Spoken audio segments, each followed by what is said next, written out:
Jake Wright led all but 2 laps and closed the gap in the standings on his way to a series-leading 3rd win of the season in the IndyCar Grand Prix of Canada at Canadian Tire Motorsports Park. Wright held off Ryan Otis, his closest competitor on road courses all season, to win by 3.5 seconds.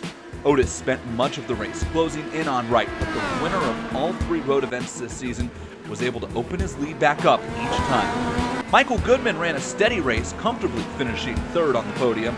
Dustin Wardlow brought his car home a career-best 4th. Michael Gray delivered another solid road course run to finish 5th. Dan Guerin damaged an incident while lapping Patrick Taylor, wrecked after contact with Mitchell Muller in turn 2 on lap 36. Guerin fell from a top 10 to run 27th. Jason Galvin qualified poorly and never recovered after spinning twice. Galvin made contact with a loose James Paulson in turn 3 on lap 24. Paulson spun into the wall, ending his race. Galvin avoided damage, but the 3 incidents relegated him to a 16th place finish, 1 lap down. On lap 29, Chris Stouffer and Jason Robards, both comfortably in the top 10, made contact. The duo fell to 14th and 15th respectively, the final 2 cars on the lead lap. Andrew Kinsella finished 6th, with James Krahula 7th. George Adams was consistent, finishing 8th. Scott Bolster delivered a superb drive to finish 9th, and Bob Mikes rounded out the top 10. Kinsella extended his points lead to 75 over Guerin. It was Wright, jumping 6 spots to 3rd in the standings, 7 points back of Guerin.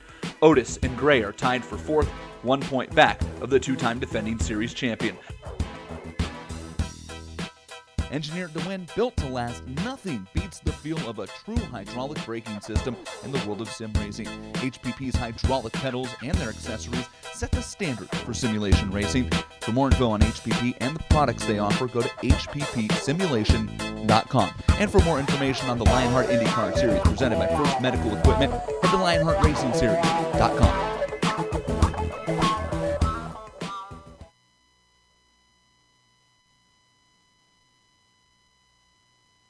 The lights are off and away they go. Extremely loose. He's managed to hold on and he missed the complete. That is crazy stuff. Side Freitas is on the grass on the infield before. He slides through. He tags Richard Eck.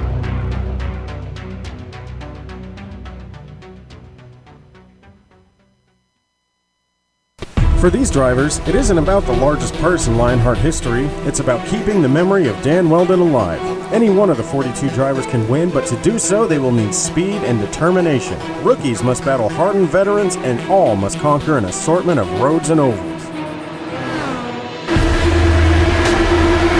On the inside, can he make it stick? He loses momentum. No, he cannot make it stick. Race pulls ahead. There's nothing they touch. The winner is going to be Big Joe. No, it's Stouffer. I called it wrong. He's going to try to close the door on him, connect it, and I think he has to remove.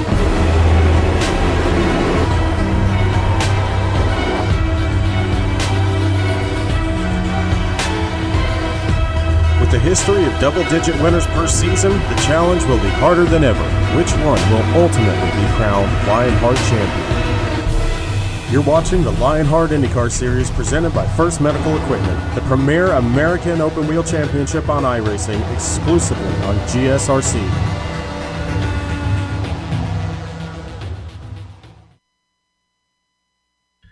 June 5th, 1909, the first event ever held at this historic American landmark was a helium gas-filled balloon competition where the winner floated 382 miles before landing a day later in Alabama.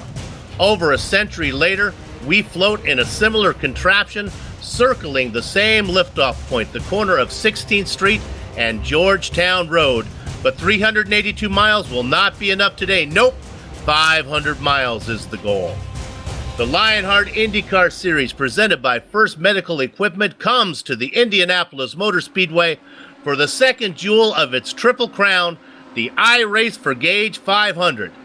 It's round 10 of 24 on the Season 5 calendar, and all the DW12 action, between driver start your engine to the drinking of the virtual milk, will be brought to you live as it happens here on the Global Sim Racing Channel. Hello and welcome to Vaughn Hansen's Countdown to Green. Over the next 15 streaming award-worthy minutes, you'll be furnished with all the storylines, all the stats and facts you'll need to fully appreciate the double-point contest, the iRace for Gauge 500, that will immediately follow. Hoosiers for a day. I'm Bill Soupson, joined by Sean Crackers Ambrose up in the booth to bring you our Word's Eye view. In the production van is the best director in sim racing broadcasting, Amjad Yaman, armed with cameras painstakingly placed exclusively for GSRC by its in-house director of photography, Dougie Beard. The Lionheart IndyCar Series, which honors the memory of two-time real-world Indy 500 winner, the late Dan Wheldon, has been around for 5 seasons and is considered the premier fixed setup league for the Dallara DW12s on the iRacing service. And Sean, we've got plenty to talk about before the iRace for Gauge 500 gets underway. Hello, Soup. And folks, everything on the Countdown to Green show is brought to you thanks to Von Hansen's Meats Markets. Do you love meat? Since 1983, Von Hansen's has delivered personalized, full service in a friendly, old-fashioned meat market environment. They offer a large and ever-expanding selection of meat products and menu ideas ranging from casual gatherings to special occasions. For more information, please visit VonHansens.com. VonHansons. VonHansens.com. Please visit them. I encourage you strongly. Well, Sean, now that we got that plug out of the way, let's take a second and go ahead.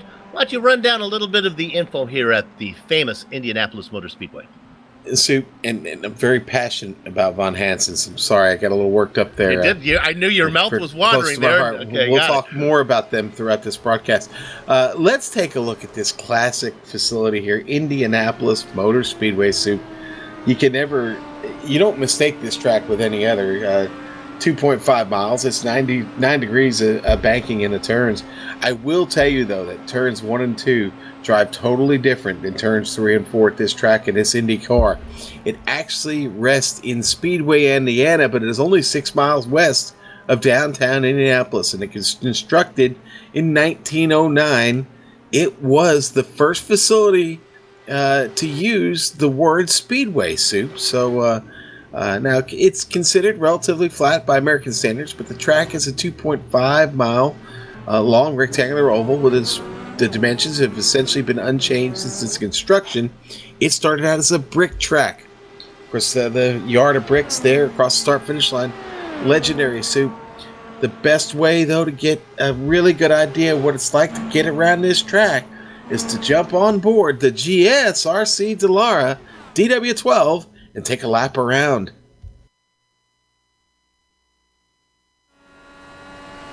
Hello everyone and welcome to the Global Sim Racing Channel. I'm Brian Yazek.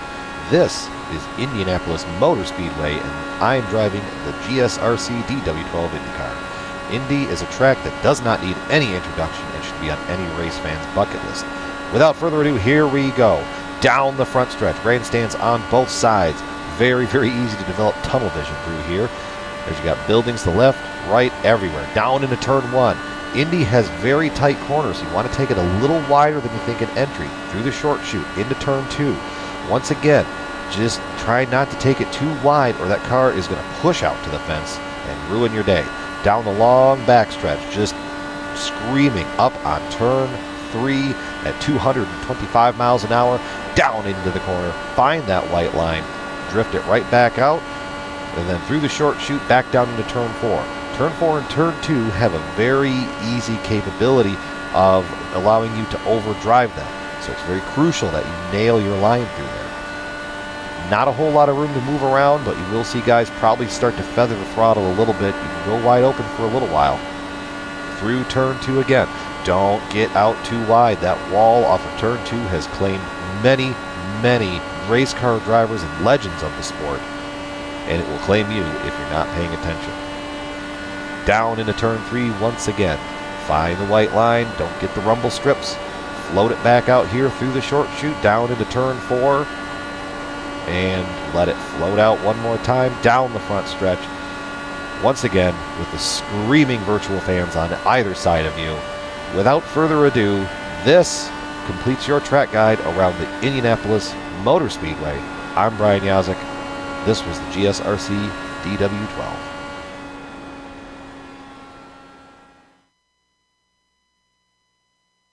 Yeah, you've probably seen countless times we've gone around Indy, but it never fails to impress. And now, before we look at the point standing, keep in mind that these are going to be the raw totals. We are going to show you the drop race as well. Andrew Havakech Kinsella won the season opener at Homestead and has been out in front ever since. The Adrenaline Motorsports driver is the only driver to compete every lap this season. To complete every lap. Note the 75-point interval between the leader and Dan Guerin there in second. While Guerin earned a win at Motegi Oval, the team #NailedIt driver has not been as consistent as Kinsella, which will play a factor when we look at the drop race a little bit later. Two-time champion Jake Wright had a win at Mosport and is now in third, and he jumped up 6 places to get there. No Name Racing star, however, has yet to win on an oval this season. Controlled Chaos Bob Mikas has a win at Kentucky, but a 10th place last time out has dropped him 3 spots and moved him 5th behind Streamline Racing's Ryan Otis there. And let's go. And if we get some news about Mikas, right? Is that the Von Hansen Meatmobile? He's not going to be able to race, right? Oh, yeah, and it's, boy, it's terrible. We've got, and it's not just Bob Mikas, but apparently we've got some drivers in the Midwest that are dealing with weather and internet outages, Soup, and doesn't look like George Anzaldo is going to be able to run either, is the report I just got. But Bob Mikas also being affected by that.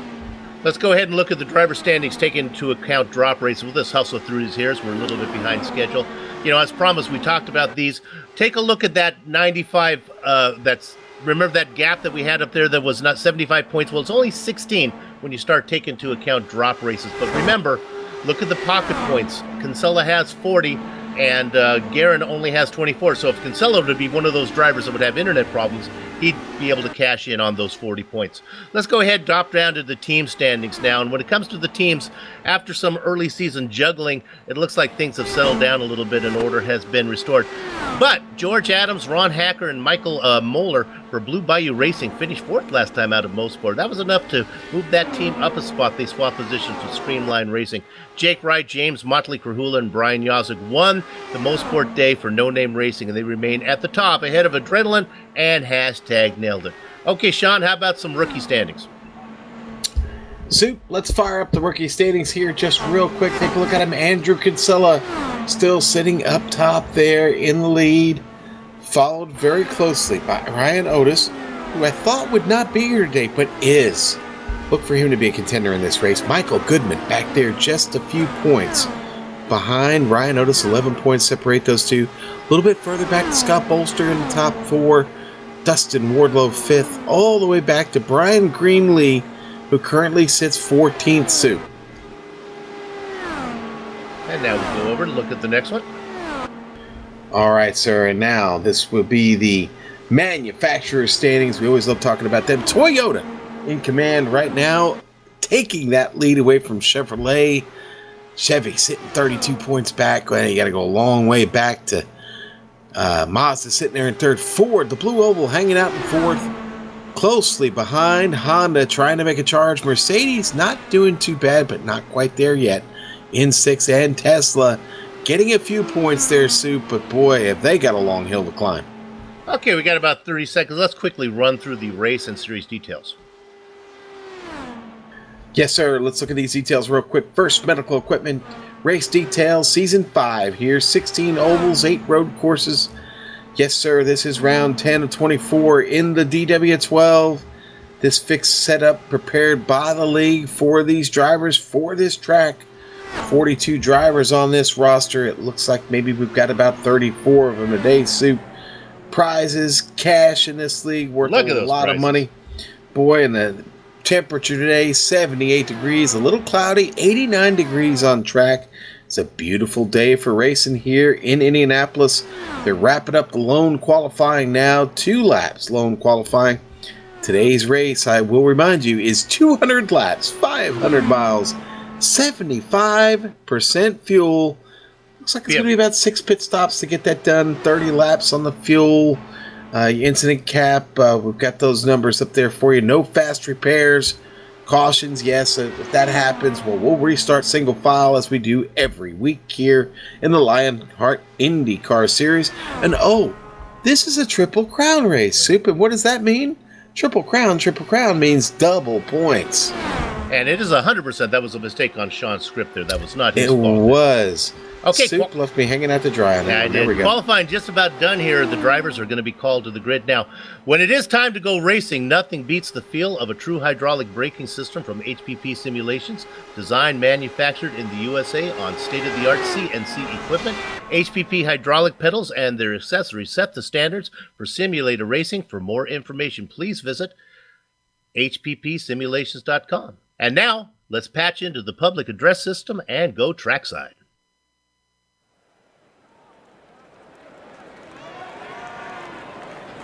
Race fans, for the most famous words in sim racing, please welcome your Grand Marshal of the iRace for Gauge 500, Gauge Middlestock. Drivers, start your engines! Welcome back there as we got the call to the grid there from Gauge as we're going to start this. Drivers are going to gun it out there and do a pace lap. Let's go ahead and run down the starting order. Sean, on the front row, it's Jason Robarge and Dan Guerin. Look at that front row, and look at the second one. It's got Joe Branch. What a qualifying time for Branch. And Jonathan Goat, the JJs. Point leader Andrew Kinsella and Brandon Limkeman make up row 3. Row 4, Jake Wright, and fresh back from the real racetrack, Ryan Otis in 8th. Pierre Nightingale and Jason Galvin, 9th and 10th.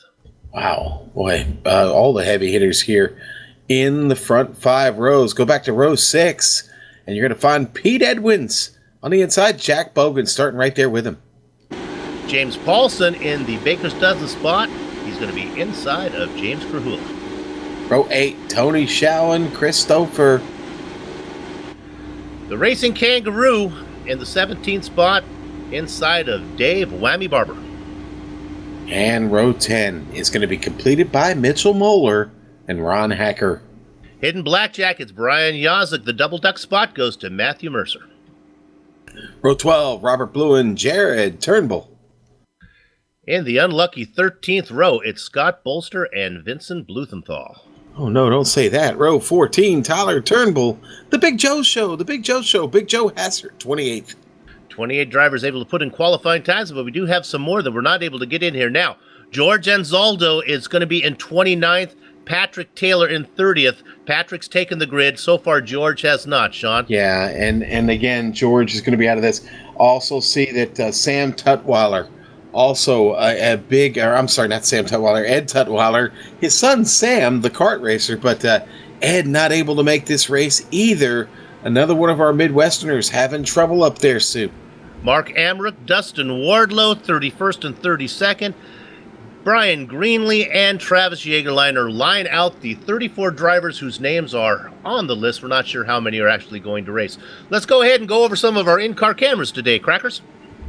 Yeah, let's look at those. Jason Galvin be the first one in the AGR Motorsports onboard camera. Thank you, Mr. Galvin, for carrying that for us today. Let's look over at Brandon Limkeman in the first medical equipment onboard camera. The Fire and Ice Machine. Then we're going to move on to Jason Robarge in the Von Hansen's Meat Markets onboard camera. We'll be riding with that. And then we'll slide over to Jack Bogan in the iRace for Gauge onboard camera suit. And we have 2 spotlighted drivers that we're going to watch, give a little special attention to today. One of them is going to be Andrew Kinsella, and we're also going to keep an eye on Jack Bogan as well. Okay, we have got all the business out of the way. Now we're just left with the business of racing. The drivers are working their way through, I believe that's corner number 3, coming around to corner number 4 now, and we are ready to get 200 laps in here at the Indianapolis Motor Speedway. Round number 10, Season 5 of the Lionheart IndyCar Series. On pole, it is Jason Robarge in the familiar Rainbow Machine. Gather up the chickens, take cover behind the cows, because the iRace for Gauge 500 is on the way, and the horses are about to stampede out of the barn. There they go! Leading them down into the first corner. It is Jason Robarge, Dan Guerin on the outside. He's going to try to lead that first lap. Guerin in that yellow machine. Let me correct myself. That's, Guerin in the yellow machine, dropping into third. Jonathan Goke in his familiar blue-colored car. Back in 5th and 6th, it's 4th and 5th, Andrew Kinsella and Joe Branch.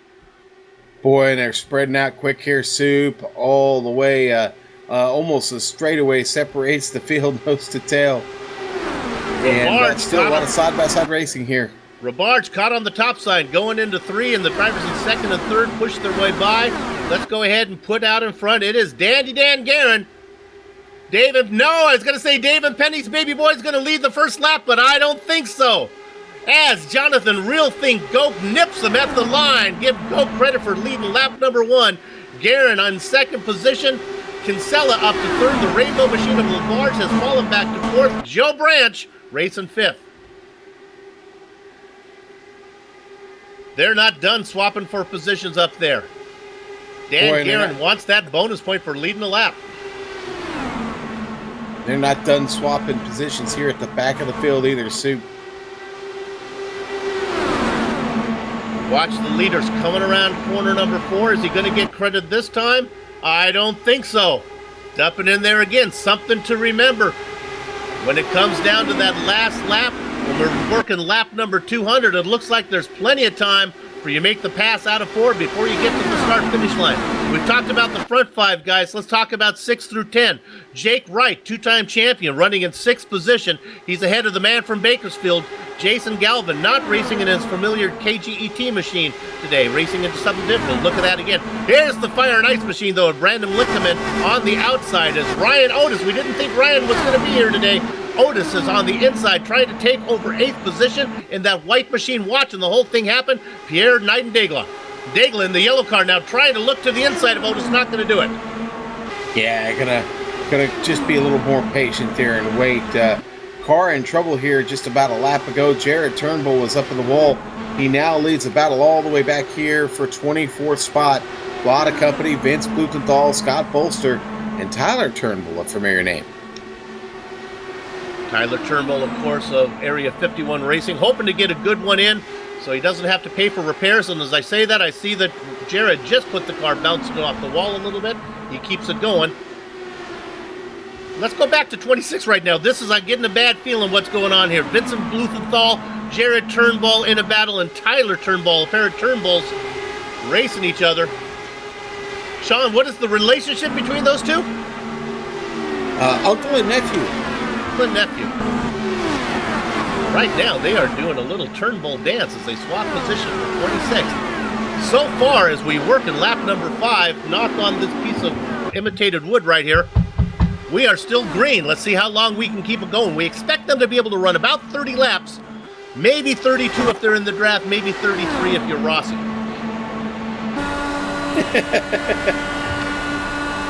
On board with the Von Hansen's beat markets. Camera here, Jason Robarge looking to the inside, trying to take that position away, going to get himself up into first. Out of turn 2. And he gets here it. They go. I hear somebody else, I think Moeller maybe got... Oh, let's look at Michael Moeller. We can get a replay of this one. I think we're going to stay green. No. Oh, it's Moeller. Oh, it's a long one coming, and Vincent Blumenthal collects him. Oh, I thought we were going to be good on this one because it took too long. Obviously, Vincent probably didn't realize he could have probably got on the binders a little sooner. Now, watch what happened. Moeller's already in the wall, Sean. Yeah, and it starts before that, actually. That's the result of him making slight contact with Big Joe Hassert coming out of turn 1, I believe it was. You'll see it here on the screen. Hassert on the inside here, comes up the track just a little bit, makes slight contact there with Mitchell. He tank slaps it, comes back across the track. You saw Vince Blumenthal catch him, and I think one of the Turnbulls caught him also. On board Dustin Wardlow. With the Candyman here, we have a good view of it. Maybe too good of a view as we come up. Now, I really thought that Moeller was going to save this one. It was so long going. Now, look, he sees the smoke. Oh, no. Mercy. Tough break for White Knuckles Racing there. That's not bittersweet. That's just bitter. Well, I knocked on wood, but but I'm not blaming myself for that one. That's a little bit of race week. Get this one out of the way, right, Sean? Yeah, we were on the cusp of really starting to settle in there, Soup. I felt like we had gotten to that point. Everybody was looking pretty comfortable, and it all takes one little slight instance of contact there. There might have been a little bit of netcode involved with that. Not sure. I mean, the car snapped awful quick, but you've got to remember, we're at well over 200 miles an hour on every part of this course. Okay. And when you're traveling at those speeds, it doesn't take much. A couple guys are biting that were farther back in the pack. Of course, James Grahula always wanted to come in whenever the opportunity. Now, also coming in, it looks like, is the red machine of Tony Schowen coming in as well. And I believe one more car, if I can scroll back to it, Brian Yasek. Oh, Yasek and Grahula doing the same thing. That's kind of not surprising. Everybody else going to have about 7 laps on their tires, 7 laps less of fuel. These guys are going to have fresh rubber, fresh fuel. And unfortunately, who got caught up in that Soup, and it's probably going to struggle because of it, is Vincent Blumenthal. We see him coming off the pit lane there. The car still looks wrinkled up. That's not going to be good for him. What is good is this is his 75th race. Yeah. High race for Gage, Indy 500, number 75 for old Vince, and he's 4th now on the all-time start list. Old Vincent Blumenthal, been around here for a while. Big fan of the band Boston, Soup. I didn't know that. Yes. Okay, well, that was not in my notes, so you won't stop believing. That came from our director, Amjad Yaman. I would venture to say that Boston was big before that man was born. Yep, that's. He likes some classic stuff, he says. Yes, Sean? Don't Stop Believing was Journey. Oh, that's right, it was Journey. Oh, that's right. He said it with such confidence that I was like, it's those moments that you really almost wish you could bring the director on the air and he'd defend himself, but we're gonna let Amjad twist on that one for a little while. Buddy. When I was a young man growing up, that was the big question. Are you a Boston fan or a Journey fan? Hey, we have time as they're working their way around. The lights are off. Let's go ahead, Director. Can we bring up the trivia question, get this thing out of the way here? Oh, boy. Okay. We give you a real one here, so I'm going to talk about it. There have been 3 drivers to win the Indy 500 4 times. The round 10 trivia question is this, and I'll clarify it. Which driver holds the record for days started as the most recent 500 winner? And your bonus question is, who is second? So in other words, what driver can wake up and say, hey, on a Wednesday, say, I'm the most recent Indy 500 winner. Then wake up again on Thursday, I am the most recent Indy 500 winner. Who's been able to say that the most out of all the drivers who've ever won the Indianapolis 500? There's your trivia question. You can't Google that one, baby. Crackers will be monitoring the YouTube chat for the correct answer. And we will announce the answer and the winner at the end of the broadcast. I was disappointed they didn't get Tom Slick last race. I thought that was going to be not one person. If you're a YouTuber and you're watching and you've ever heard of Tom Slick, please give me a little bit of a shout out there. That is one of the tougher questions you've ever thrown down. Tom Slick. Go ahead, Google him too. He has some good. They're 6.5 minutes long. Tom Slick. That's right. All right, let's get back to what's going on right here. Trying to be our Tom Slick right now and bring it home as a win. It's Jason Robarge out in front. Single file restart now. He's chased by Guerin, Goke, Kinsella, and Branch.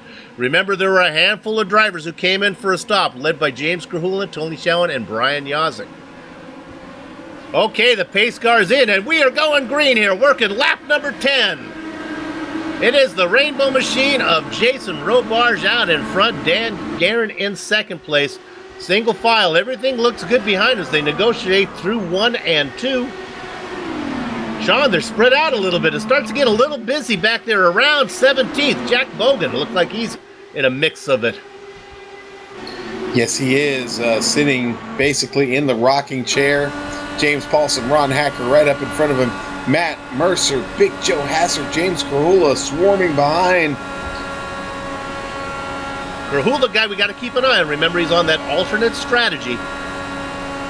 Sean, what's the comparison? Fresh rubber. Oh, do we have an issue here? I heard a problem. Oh, spinning it's on pit Barber. lane. Dave Whammy Barber got turned by Chris Stouffer. Now, they pay me to call him as we see him. I don't know how else to describe this other than he got turned. Maybe Barber got loose in front of him and it was his fault, but there you go, and there you go. Wow. Yeah, Stouffer got a big run on Dave, and boy, he clips him here right before the entrance to the pit lane. Watch this. He's going to get a run up on him here, and right there's the contact. It sends Dave around and right into the pit lane. Heavy damage. Yeah, it's going to be an fast unsafe repairs. pit entry. Yeah. Oh, no. That's just insult to injury. Exactly. Insult to injury there. I mean, honestly, the car's done. So you're not going to win the Indy 500 today with a car that looks like that and the amount of repair it's going to take. Now, no yellow because it all happened off the racing line. That's what iRacing uses. Yeah, it dumped him straight into the pit lane. Very fortunate for the drivers around him, but horrible for poor Dave Barber. All right, let's catch our breath. Run down maybe the top. Let's see if we can. They settle down a bit. Let's see if we can go 15 deep. We'll take them 5 at a time here.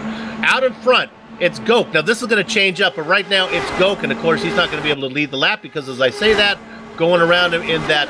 Help me. I'll call Citrus. It calls all my yellow and green options there. Dan Guerin out in front now. Goke in second. Jason Rabarge in third. So there's your top 3. I go back, call a couple more. Andrew Kinsella running in fourth, and Joe Branch chasing him, Sean. All right, and let's see. Joe Branch just getting by Kinsella now. It's Galvin in 6th. Jake Wright 7th. Brandon Limpkeman hanging on to 8th, Pierre Degla in 9th, and Ryan Otis hanging on to 10th. Back a couple of spots right now, though. In fact, that's Otis in that red and white machine trying to get on the inside of Degla. We'll stay on that for a minute before we drop back a little bit farther, see what Ryan can do. He got that way. Now we'll go back. Let's go back to 11th, Chris Stouffer. Running by himself, but then we get some excitement here. The Racing Kangaroo, Michael Gray, the only non-North American driver in the field today. Peter Edwins back there in 13th position. Ron Hacker, and now looking in, here comes the Big Joe show. He goes to the inside. He's going to get Hacker, and meanwhile, at the same time, the Racing Kangaroo gets by Joe Hassert. Big Joe starting in 28th, already got himself up to 14th suit. Yeah, let me clarify that. That's Big Joe is in the, well, I had it right, actually. Big Joe now on the outside. The yellow car is the Racing Kangaroo making the pass. So now, Edwins back to 13th. Big Joe behind him in those yellow rim cars. And then Paulson in 15th in the red machine. There's your top 15. It's gonna be changing. Yeah. Michael Gray back there making a move to the inside. Trying to get by Pete Edwins. And he's going to pull the pass off for now.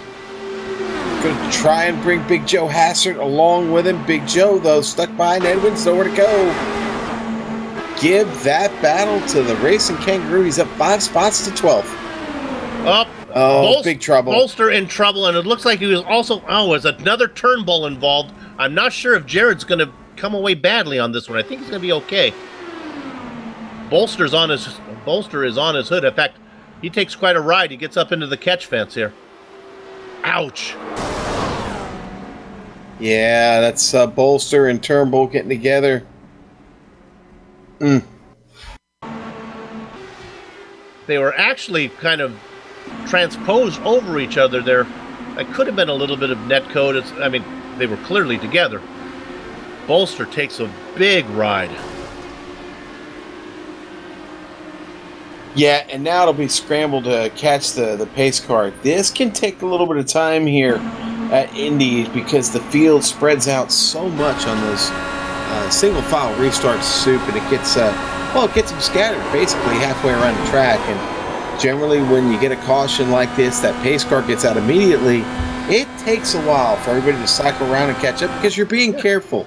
Yeah. You're trying not to wreck anybody else in front of you. So a little bit touch and go. Yeah, Guerin's got him caught up to him in 3, but some of the guys at the back of the lead lap are just crossing the start-finish line right now. So will the pits open this time around, Sean, or do they let them? Yeah, they should. That's why those guys are hustling. Yeah, for everybody on the lead lap, they should open here, and I think we've still got everybody on the lead lap here. Yeah, now this is the question: will Yazik and Schauen come in? Remember, those are the guys. Krahula as well. They've been out there for about 7 laps longer than the rest of these guys. Krahula, though, racing in 17th. If I'm him, I'm going to stay out and see if I can get a little bit of some nice breeze in my face that doesn't have exhaust in it. Yeah, I don't think Krahula's interested in making any kind of move up towards the front yet. This is a long game for him. I don't know, Soup. I'm going to disagree with you there. I think Krahula probably going to bring it in. We'll see here. They're cycling around now. He stays out. I'm going to shut up now. That's why I get paid. I give up. So Yazik has come in. Krahula has stayed out. Now, somehow the Racing Kangaroo has been awarded. Of course, we're talking Michael Gray. I shouldn't go nicknames quite so much. Did he not come in at all? Let me look and see. Gray had... No, look at this. Gray is going to stay out the entire time. He's working 17 laps, so within the next 13 laps. Unless they count things different down under, but I think he has to come in 13 laps from here. No, Soup, I can assure you they count the same way in Australia as they count up here in North America. Well, it's the Coriolis effect, and all things could be different down there. But what we're going to do right now, we'll take a short break here on the Global Sim Racing Channel. We'll be back before we go green.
Welcome back to the Global Sim Racing Channel's coverage of the Lionheart IndyCar Series, the iRace for Gauge 500, here from the Indianapolis Motor Speedway.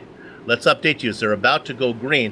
What happened was James Krahula wanted to stay out to lead a lap, but he couldn't because Michael Gray never came in, so he came in and pitted. However, some of the guys on his strategy, Tony Schauen and Tyler Turnbull, both stay out.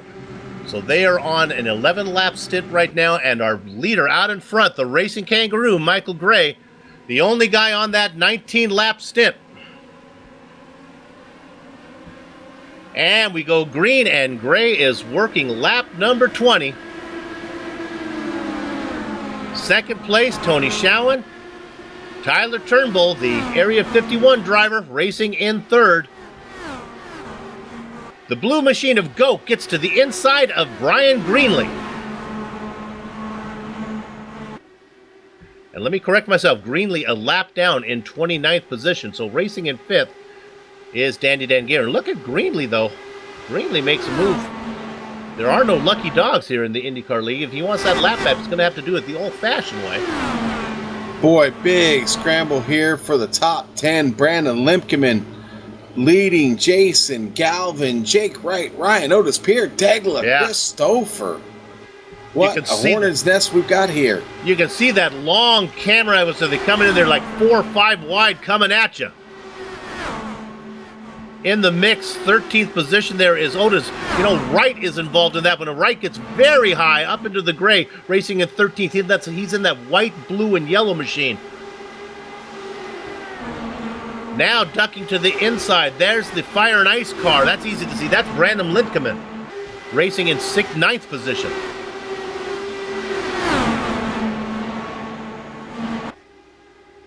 Little more hectic back in the pack as nobody wants to fall too far behind the leaders. Look at this as they dive down. What a great shot. Here they come, boys.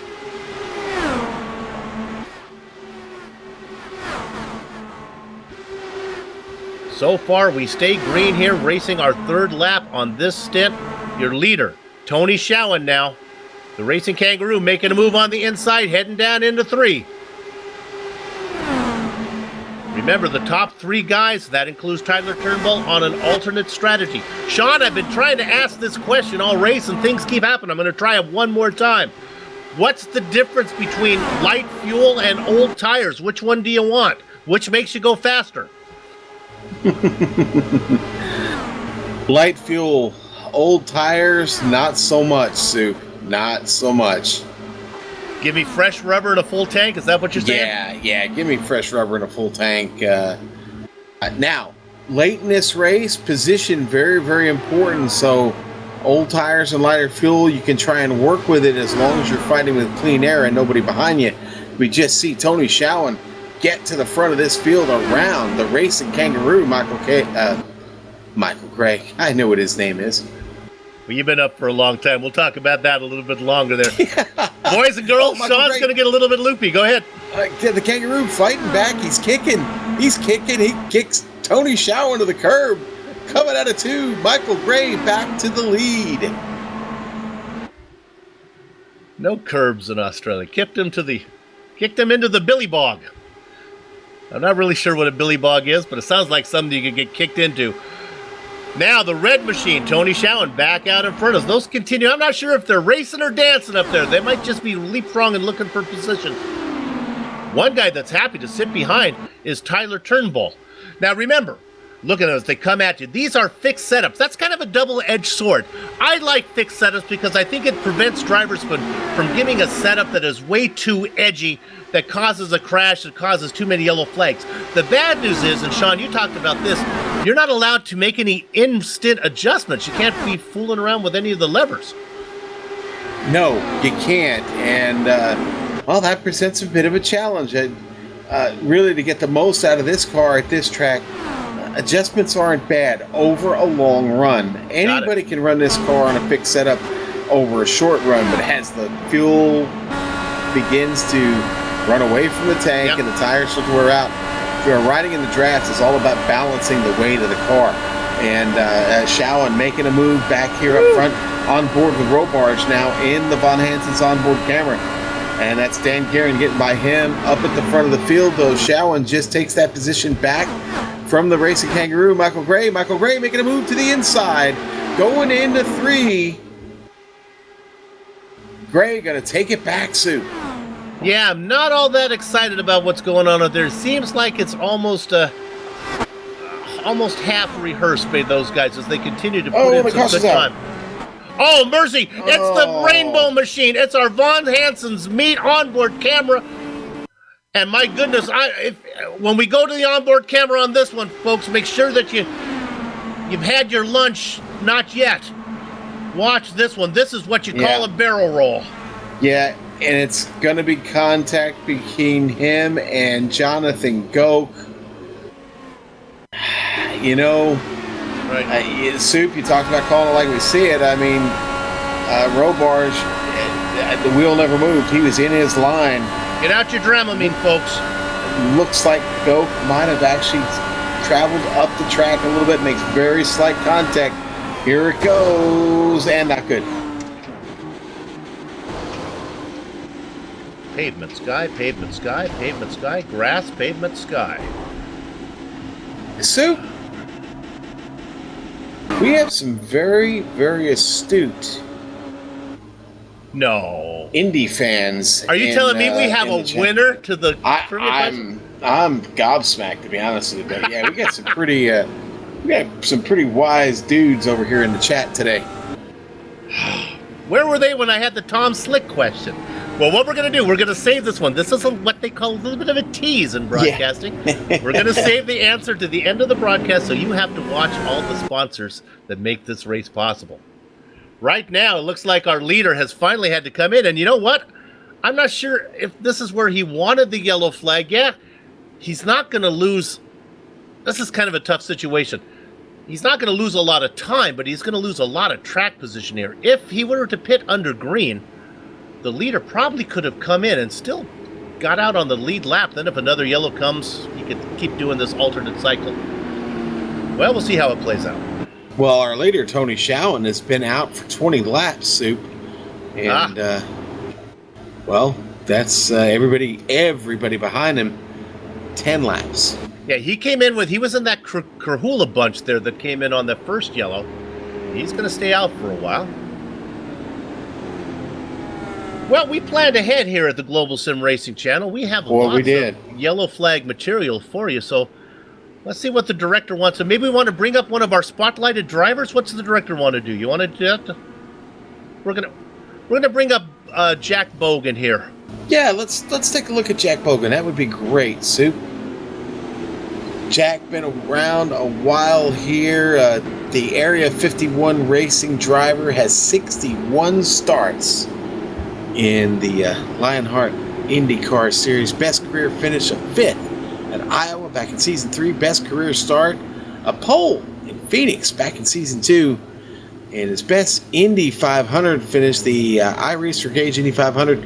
Last year in 2016, he finished 11th. And listen, for race sponsor Jack Bogan, the iRace for Gage Indy 500 holds special significance that goes far beyond the on-track action and prizes. For the 3rd consecutive season, Soup, the sim racing event will be named, it has been named in honor of his grandson Gage. Jack says that he sponsors the Lionheart Indy 500 each year to bring awareness to congenital heart defects in children. Gage is now 10. He's had 4 open heart surgeries, Soup, to replace the 2 valves that do not grow with him. Gage, for the most part, is a normal 10-year-old kid doing what normal kids do. Gage loves animals, insects, dinosaurs. I like dinosaurs too. Fishing, playing online games, and watching Pappy race. Pappy being Jack. And, well, when they took the green this afternoon, this simulated race could easily end up resembling the real-life events in terms of unpredictability. But shout out to Jack and Gage in the iRace for Gage 500. And not only that, he was our iRace for Gage. He was the race, our Grand Marshal today, so he did a good job of getting the drivers to start their engines. A little more about Grandpa here. You know, we talked about he races for Area 51. Gage, you may not want to listen to this because some of these are not pretty. Right now, Grandpa's sitting in 36 in the raw point standings, but here's the one that really hurts. He is minus $130,000 in that simulated money. Yeah. That's that's not how we're going to do well for him right now, unfortunately, yeah. Between Grandpa and the Turnbulls, they're running up quite a bill down there for Area 51. His average finish is 30th, and so we're going to see how he's doing right now. Where's he running right now? Can we find out what position Gramps running in? Jack is sitting right now in 14th place. There you go. Got to be happy with that. I'm sorry, not 14. Oh, now 22nd. How did I hear 14? You got Gage all excited there. Sorry, Gage. 22, but he's doing okay. The lights are off the pace car. We're going to pull in our leader, Tony Shallen. Remember, he's been out there for 21 laps. Don't expect him to be out there much longer. And he gets that red machine going. Number 31, Tony Shallen's going to get credited with leading a green flag lap here. He's being chased by Dave and Penny's baby boy, Dandy Dan Guerin, back there in the number 8 machine. Jonathan Real Thing Goke and Andrew Have a Catch Kinsella. I got nicknames for everybody back there. And here comes the blue machine. The Real Thing on the inside of Dandy Dan. He thinks better of it.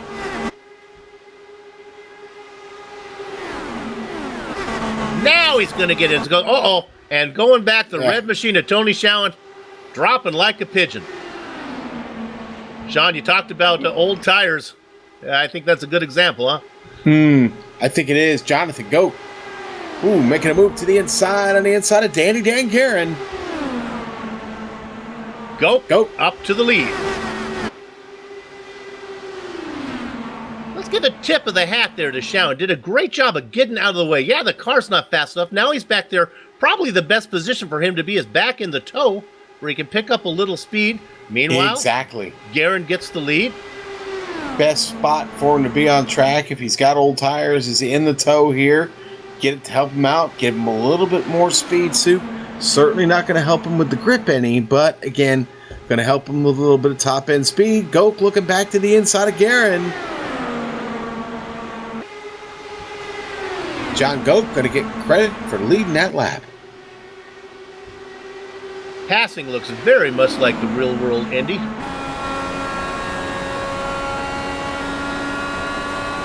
Looking here for our hard charger. I thought I had that called up. I thought it was going to be, let's check it one more time. It is Big Joe Hassard racing in 10th spot. Is that where he is up to?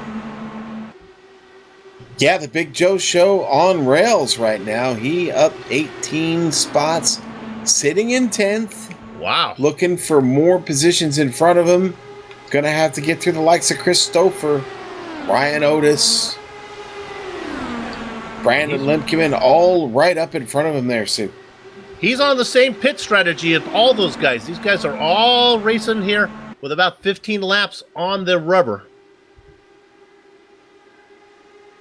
Jake Wright, your two-time champion back there racing in 11th. Now we look up front. Look at that string of cars and making a move to the inside again. That's that. All right, I need an official call on this. That's got to be yellow, right? The number 8 machine of Dan Guerin. Don't tell me that's green. Soup. It's it's kind of lime green, man. Lime green. Okay. Well, now that I know, my brain can take over from where my eyes are failing me. Jonathan Goke out there in front. If there's other viewers who are colorblind as well, right now the yellow car is making a move on the right next to the blue car, if that helps you. 2 ahead of the red car. Jason Galvin making a move to the inside of Joe Branch. That picks up a spot for him. Galvin up to 5th.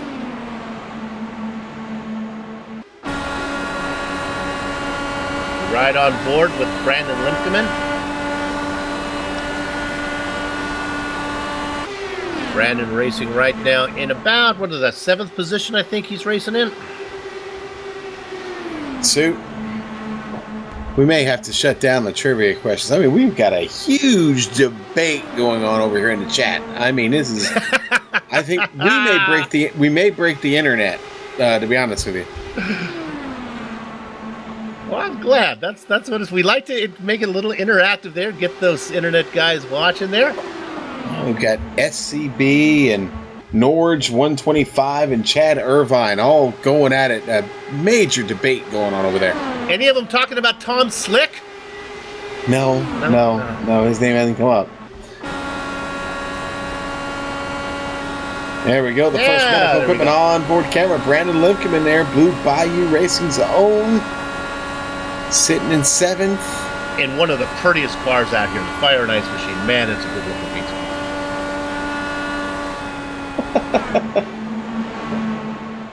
I like it because it uses all the colors, so I know that no matter what color I call it, it's in there somewhere.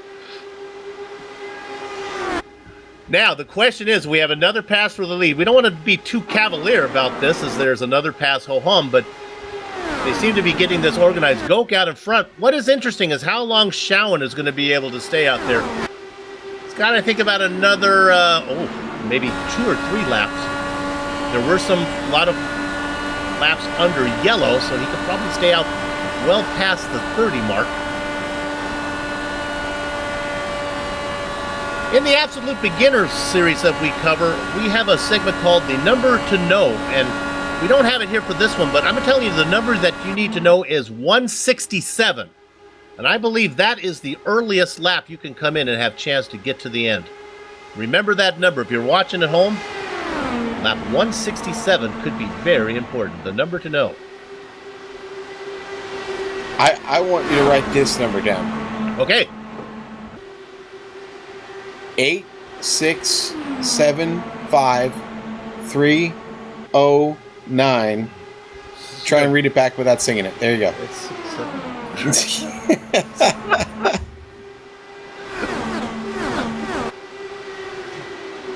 I can do that one. Sean, enlighten me. No, you gotta read it. You gotta read it back without singing it. 8675309. That's okay. Okay, all right.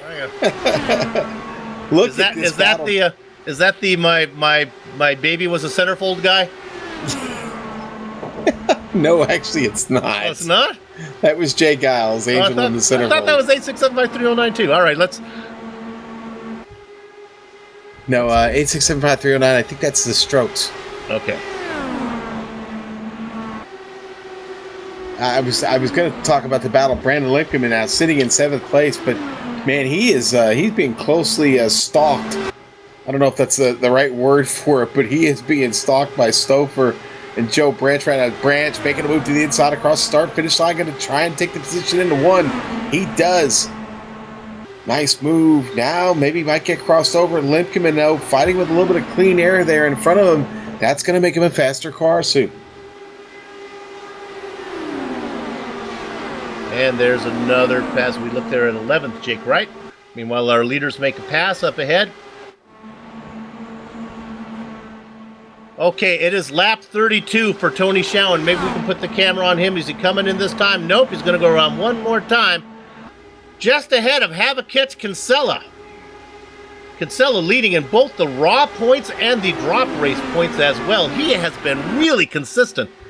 And Sean, Andrew's the only driver to complete every lap so far this season.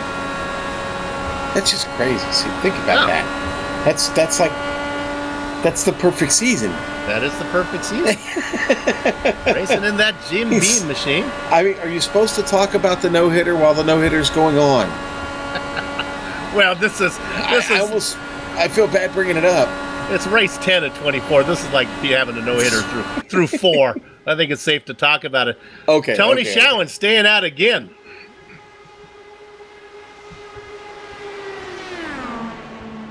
If Andrew Kinsella has a perfect season, I will send him a carton of cool cigarettes and some Jim Beam. Man, where were you when I was still drinking? Jeez, that'd have been great. Hey, Soup, I want to take a second to move back. You know, we've been focused so much on the front. Good battles going on still, though. For 24th spot, Jared Turnbull just passed Mark Almec, the New Jersey driver, Mark Almec. You know what? We haven't talked about him before, and you know why? Because he's making his debut this week. Almec, that would be why. Running as an independent driver in that Chevy, making his first start here tonight. What a stage to make your first start on. Could he be a future star here in the Lionheart IndyCar Series, brought to you by First Medical Equipment? Got to start somewhere. Jake Wright had a first race one time. Yes, he did. That's a good point. Almec in the competing sponsor here. We're talking about Jim Beam, the Jack Daniels Chevrolet did him. Oh, Tony and now here he comes. Coming in. But this will be interesting. This is something that we can watch for. I think that he should be able to come in, get this stop done, 4 tires and a full tank of fuel, and still stay out on the lead lap. He was running third when he came in. The leaders are, he missed his stall. The leaders right now are just working down into 3. He's got to get going. I might be wrong. Maybe you can't get it in.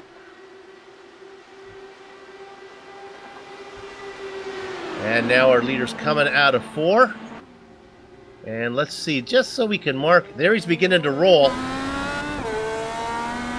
It wasn't the fastest of stops, but I think I am correct that he gets in and out, stays on the lead lap. So why does this matter? Well, right now he can race for a long time, assuming he's able to stay. Oh, I forgot there, he can't quite come out. Now he finally gets out. Boy, you can see the leaders back there. Here they come. If he's able to maintain this lead lap position, he's out here. He's in good shape. If the yellow were to come out right now, everybody would want to come in, and he just made his stop.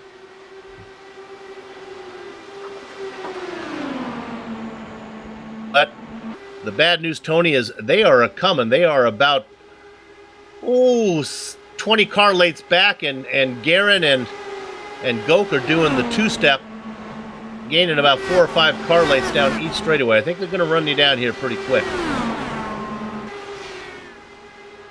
Michael Gray coming in.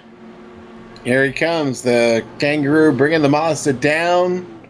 The race center DW12 pulls into his pits. We get 4 tires and fuel here soon. Yeah, and this is really in the window as Guerin and Goke and Kinsella. This is lap 29 for them, so I think our leaders are going to be coming in pretty soon as well. Let's go up to the front real quick as we're looking here. This is Showen. Last car on the lead lap. There they go around. You can see Michael Gray getting lapped there. Now, Tony knows he wants to stay out in front. He does not want to give up this lead position just in case the yellow were to come out right now. It would be a big difference. Yeah, he would get the wave around, but it wouldn't quite have the same effect. So now they come in, but the question is, are they going to pit this time? The red car gets out of the way of Showen. That allows the lime green car of Guerin and the blue car of Goke underneath them. Are they coming in? No, they'll go around one more time. And then the 4th car in line, that one has no color at all to it. That's Andrew Kinsella. And Lord help me if that one has color. That is like a silver gray car, right, Sean? Oh, do I have to answer? Okay, let me try again. Mint green. Mint green? It's the green? All right. Yes. I had to tell my eyes to concentrate there. Well, concentration belongs to Jonathan Goke right now. He's battling with Dan Guerin. He goes back to the top spot. Dandy Dan and Goke are just kind of working together a little bit, playing around, back and forth.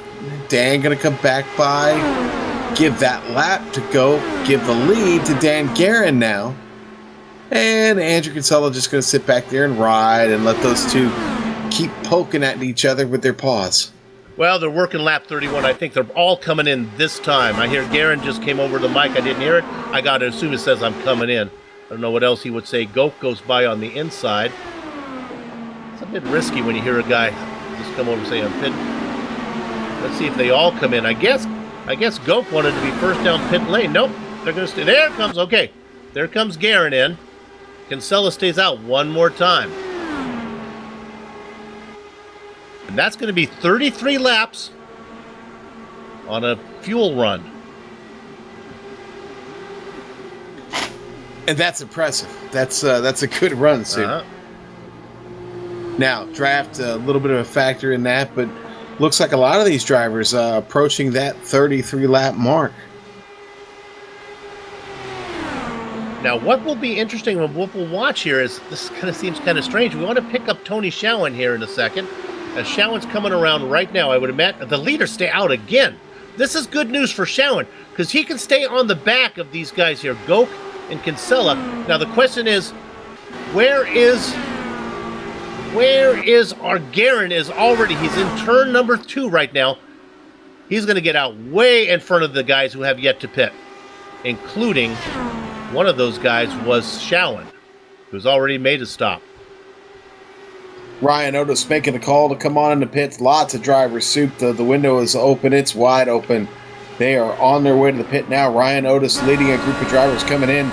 Otis, the HPP Simulations DW12, being followed by Galvin. Already acknowledged he's following him in. Andrew Kinsella's going to get credited with leading a lap. And whoa, look at this one as we ride on board there with Otis. Woo. Insane. That was Jason Galvin behind him.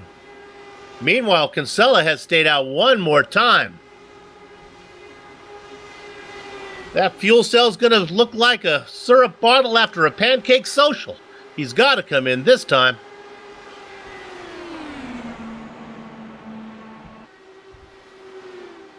Kinsella, let's take a look. This will be, he's worked 30, this would be, if he would have stayed out, would have been 35 laps. It will be 35 laps because his pit stall is going to be on the other side of the start-finish line. So now that's going to turn the lead over.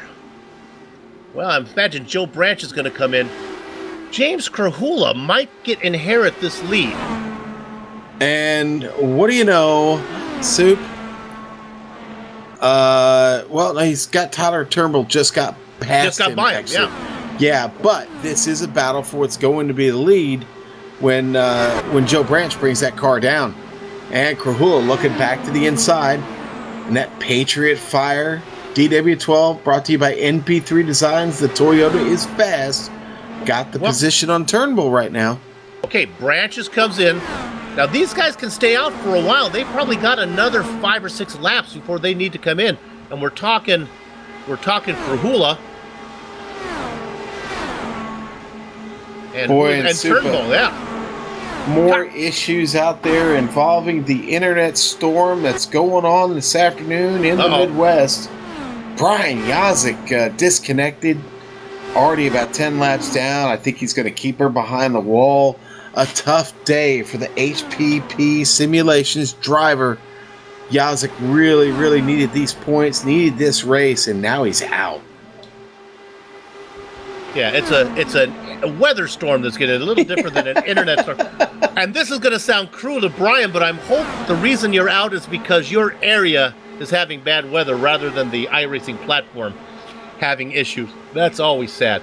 Oh, I didn't mean to infer. Yeah, no, I'm sorry. Not an internet storm. Yes, okay.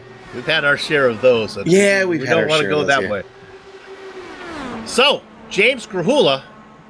Where does James hail from while I'm looking at this? I should know that. He's from Texas. That's where my director is. How's it feel out there, Amjad, right now? Feeling good in Texas? Comfortable, I hear from the director. Tyler Turnbull, a New York driver. Sean, that's where you're from. How is it in New York? Soup, it's absolutely lovely. Okay. It's warm.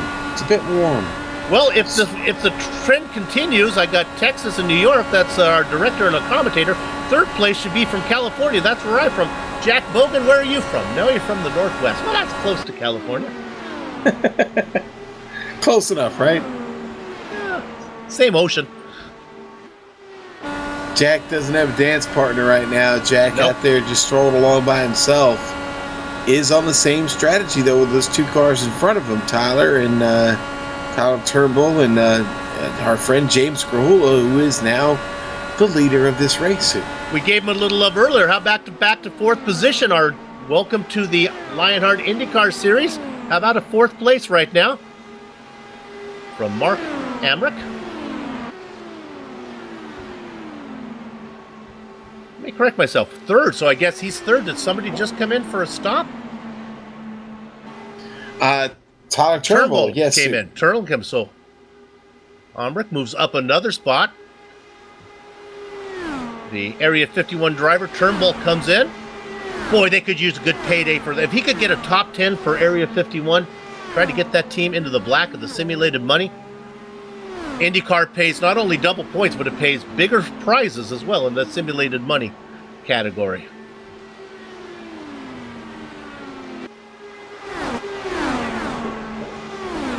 Let's look here at 7th. This is Otis in a battle with Jonathan Goke. Now, Otis is in the white car out in front, that white and red HPP machine. Goke makes the move on the inside down the main straight. Coming down the canyon that is the front straight of Indianapolis Motor Speedway. Gonna get that done going into corner number 1. The Bakersfield boy, Jason Galvin, getting really high up there. Scared me a little bit running in ninth. Not racing in his KGET machine. He's racing in the thumbs up, cancer down car. He is. Yeah, I've been running that paint scheme for a little bit now, and Jason, a big supporter of that. Jack Bogan making the call. He's coming on down. Oh boy, James Krahula got to follow suit. Finishing up on Galvin, I have to approve of the name of that charity. Thumbs up, cancer down. It explains it very clearly. Some of the charities confuse me a little bit when they're... Sounds like they're almost supporting the illness they're trying to defeat. That's just my own personal take on it. I do like thumbs up, cancer down, though, from Jason Galvin. Chris Stouffer running in 8th position. We're all riding on board now, coming in. Looking at that number 20 machine there for a minute. That was Jack Bogan. Krahula in, Bogan in, Travis Jagerliner. Soup, we haven't even talked about him. He got himself up to 3rd place. Now falling back here in his pit.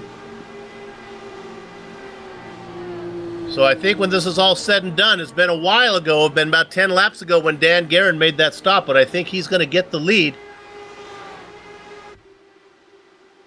Yeah. Remember, he came out, we were watching that where he came in and he came out well ahead of Tony Schowen, who was racing with. Schowen looks like he's going to fall back to about 7th or 8th position.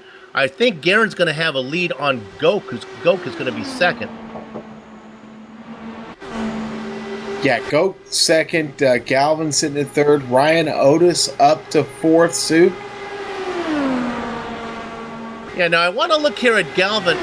He's real close to being on the same strategy as these guys, so I can't dismiss this as some type of pit strategy trick. I think Galvin's done a good job. This is a legitimate run for him right now. He qualified in 10th. And I think what these guys are doing is we look at this little choreography going on between Goke and Galvin. They're trying to see if they can close the gap to Guerin. 1.5 seconds. 1.4 right now. Well, to be precise, 1.39.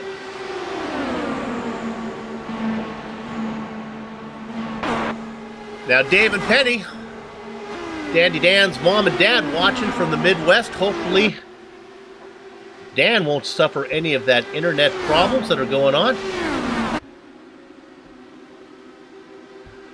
The big surprise, Sean, is the driver in 4th position, Ryan Otis. The reports were, while they were kind of Mark Twainish, that the reports of his demise were exaggerated. He was not supposed to be here today. I had a whole little piece written for him, and then he shows up to race. Yeah, well, you know, Ryan runs autocross in the real world in his really hot Camaro that he's got, bad machine. And, talked to him a little bit before the race. Didn't do quite as well as he would have liked this weekend. He's got a long season ahead of him. He's going to have to fight. But they got done a little bit early. He was able to get back in time for the race. Consider Ryan Otis a contender in this race today.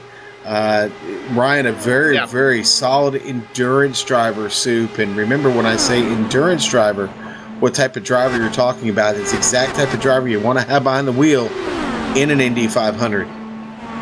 Can't quite get a handle on Otis. I have seen him be really competitive on road courses. I think that maybe where he would consider his strength as being, but he's also good on ovals. Sean, we've had 6 oval races so far in the Lionheart IndyCar Series. How about 6 different winners? Yeah, how about it?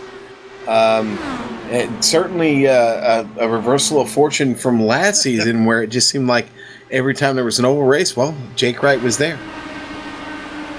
Oh, boy. Blumenthal, Vincent Blumenthal. Turnbull, Blumenthal. Jack Bogan, I think. Oh, it was Bogan. No, I'm sorry, Mr. Turnbull. Actually, Vince gets a piece of the wall. You're going to see Vince get the wall coming out. Jack runs him over. Nowhere for Jack to go, unfortunately. When we get it on board, how about Travis Jagerliner here, as he does a good job squeezing in between Turnbull and the pit wall. Watch this one.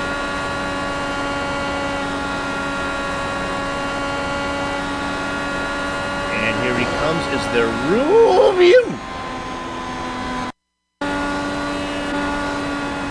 Now we'll go on board with Bogan. Now, this is not Bogan's fault, right, Sean? I think the car up in front of him, I think Turnbull got in the wall. Yeah, Blumenthal gets in the wall there, taps it. Blumenthal, yeah. And Jack he's got the run. Jack didn't hit the wall. He was at full speed. So, yeah, pretty tough end there. Let me apologize. I identified Blumenthal as Turnbull. I'm so used to seeing the Turnbulls in the wall that sometimes it's this force of habit that it comes out. Well, race number 75 for Vincent Blumenthal going to end in tears tonight. I hate that for him. But he got the start in. We'll be looking for him just about this time in season number 6 when he hits the century mark. So what does this mean to the leaders? Anybody coming in? I'm watching Dandy Dan Guerin. He brings the Lime car down pit lane. So does Jason Galvin. So does Jonathan Go. Otis.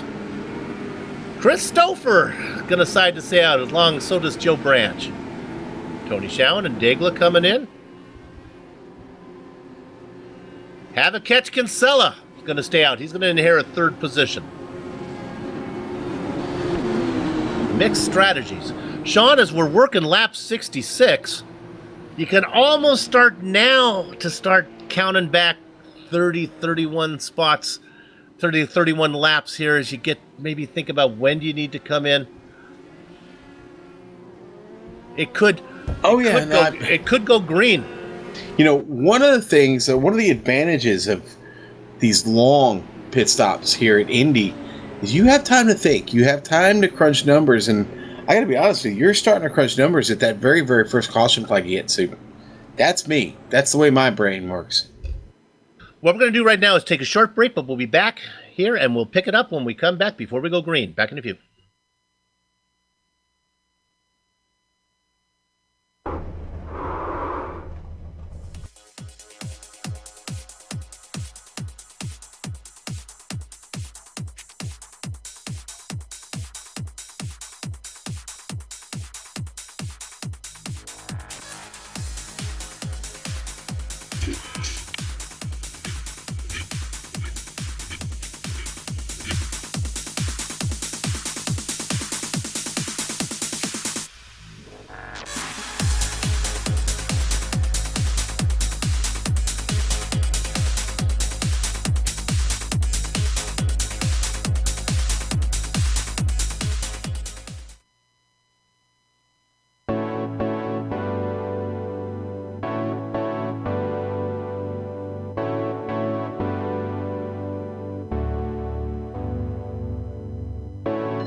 Welcome back to the Global Sim Racing Channel's coverage of presented by First Medical Equipment. Welcome back to the Global Sim Racing Channel's coverage of the second jewel of the Lionheart IndyCar Series Triple Crown event, the iRace for Gauge 500 there from the Indianapolis Motor Speedway. I apologize for repeating myself.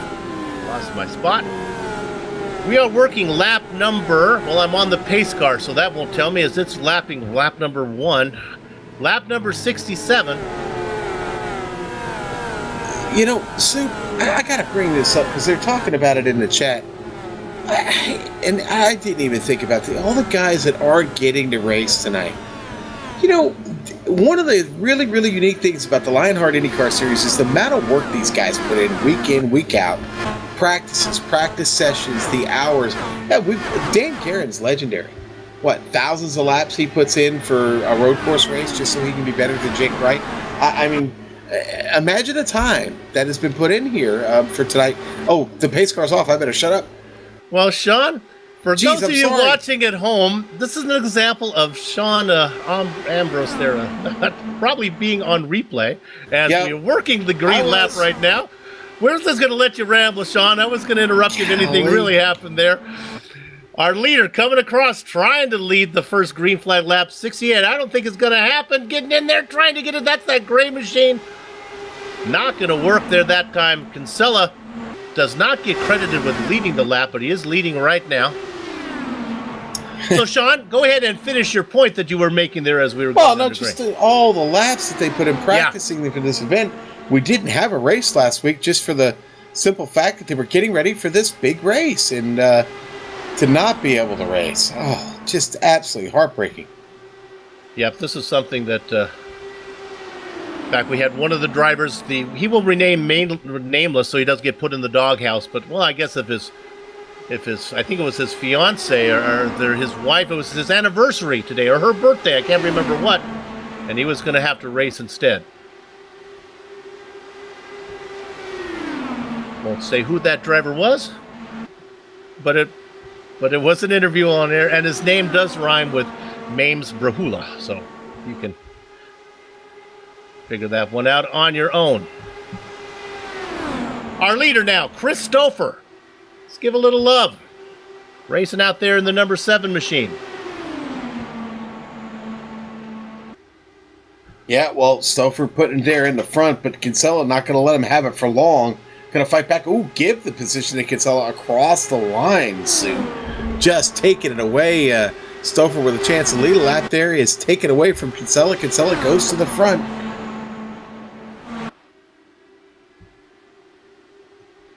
Stouffer's had a pretty good season so far. He did have a win earlier. He won at the other Triple Crown event. He was your winner at Pocono, so he likes it when there's jewelry on the line here. He likes it when there's jewels to win. Stouffer out in front again, winning at Pocono. Winning another double points event would be really helpful. I know where they keep the crown jewels of the Lionheart IndyCar Series. Okay, I'm not going to ask. Oh, okay, all right. Yeah. No, seriously, they keep them in George Anzaldo's loft, Pierre's playground. I believe what they call that thing. You know, we joke about it, but there is some. We didn't have time in the pre-race show to talk about what these guys are racing for today. But it's not just pride as we look at Stouffer make the pass back into the lead, as I do my best Vince Scully imitation. But also, they're racing for some cool prizes, trophies, plaques, some trading car sets. I mean, posters, it's some really cool stuff. A custom winner's plaque, a hardcover book, the 1992 All-World Racing IndyCar trading card set. Tell me you wouldn't want those, Yeah. $75 in PayPal funds for iRacing credits. $75 to win. 13 by 19 high-quality custom poster from a screenshot of your choice. 8.5 by 11 prints, which I have a couple of those prints myself. George has found some amazing Indy-themed prints that are very high-res and very cool and look great on your wall, Sue. Yes, this is incredible. Hey, let's drop back to 6th position. This is Guerin in a battle with Galvin. Again, I got to give a tip of the hat to Galvin. He's been more competitive than I would have originally thought. He kind of showed up late to the race here. We didn't see much of him probably the first quarter of the race, but now he's making his presence known. And now there goes underneath. Goes Standy Dan under there. Now that blue car back there as well. We ride on back. That's Goke we're looking at. Yeah, Staff Sergeant Goke on board with him now. Got Jason Galvin in his sights, lined up in the crosshairs. Can he do anything with him? Not yet, because Galvin's going to make a move on Dan Garrett to the inside as they come to the line. Give that spot to Jason Galvin up to 6th. Now, these three guys are on the same strategy. Galvin, Guerin, and Goke. And any other driver behind him, could it be Ryan Godis? No, fortunately it is not. They ran out of G's there. So Galvin, Guerin, and Goke, all racing 6, 7, 8. These are all on the same pit strategy. They've come in recently. The guys out in front, Stouffer, Kinsella, Branch, Edwin, and Turnbull, remember, they stayed out.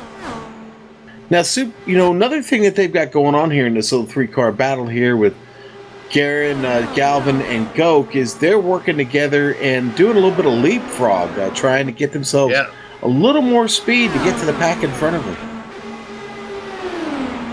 They are indeed. Right now the order is Galvin, Guerin, and Goke. Oh my. So I channel my Wizard of Oz. Running in 5th position, Tyler Turnbull. Great run from him. Qualified 27th, up 22 spots, racing in 5th. Way to go. Out there racing in the SpaceX machine.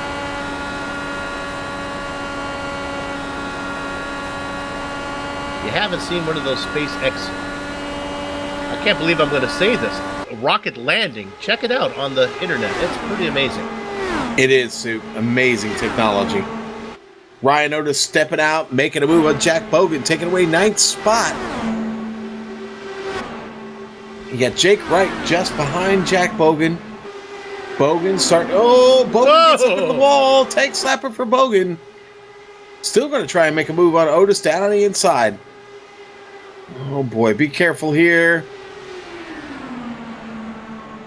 Whenever you see a tank slapper like that, you can't expect that car is going to be handling the same. Gotta be a little careful, just like Orion's doing. Not fighting him too hard here. A little bit of patience. Not quite sure how that car is going to respond. Otis going to get around on the inside. Going to cut the corner off here. Keep it right there on that white line. Going to roll up to the wall, back down to the white line. And remember, Jack Bogan, one of our spotlighted drivers. We talked about him earlier. Another Area 51 racing car. That team having a pretty good day right now, just off the top of my head. Bogan in 10th and Turnbull in 5th. That'll get you healthy.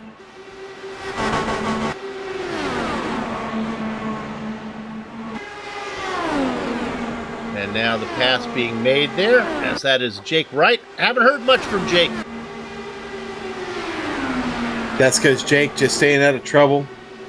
He knows how long this race is. He's staying out of trouble, and he's just minding his own business. He's following the right guy right now, locked on to Ryan Otis. Not a bad place to be. Maybe those two do a little work. Yeah, Jake's going to look to the inside here. As we look at that, as Wright makes the pass on Otis. I mentioned earlier we'd had 6 oval winners, or 6 oval races with 6 oval winners. None of them being Jake Wright. But before you start to feel sorry for Jake, we've had 3 road course races, and he's won all of those. So it's not so bad. Jake's sitting, I believe, in 3rd right now in the raw points. And Ryan Otis fighting back, getting that spot from Jake.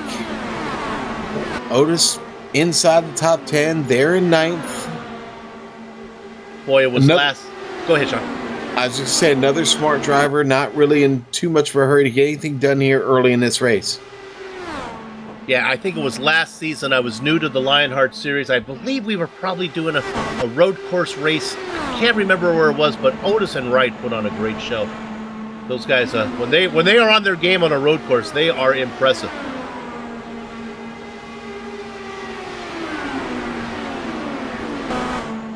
Wow, Big Joe Hassert back here. I don't want to say he's struggling, but he's back here at 11th place. Almost took the nose off of Tony Schowen trying to get by him. Schowen had to back off, and it really has hurt his momentum. Pierre Degley, Michael. Yeah, look at that. Kangaroo, Michael Gray there. They're right behind the red car. That's Schowen, that red car. Remember, he was your leader for a while. Michael Gray makes the pass. And now we have a pit coming in, and it looks like it is Peter Edwins is coming in. He was running fairly up front there, so we'll have to see. He fell way down my timing and scoring.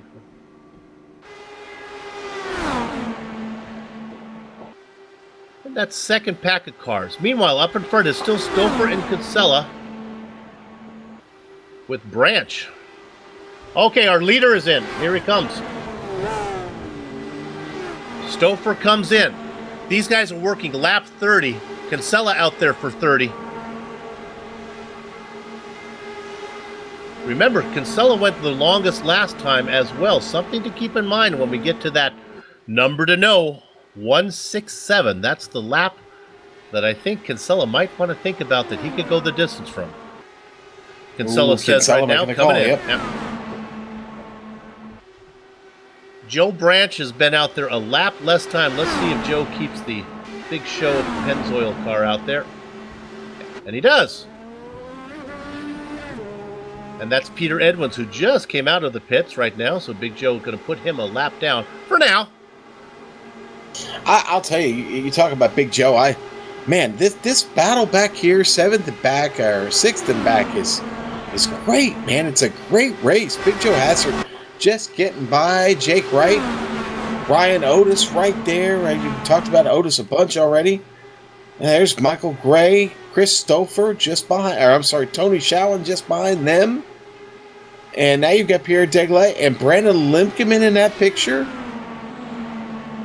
Jack Bogan, who's still digging.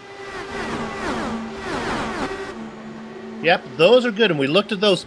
I think the two cars that I've seen that have been the class of the field. Now, sometimes they disappear off the scene because of the way the pit cycle plays out.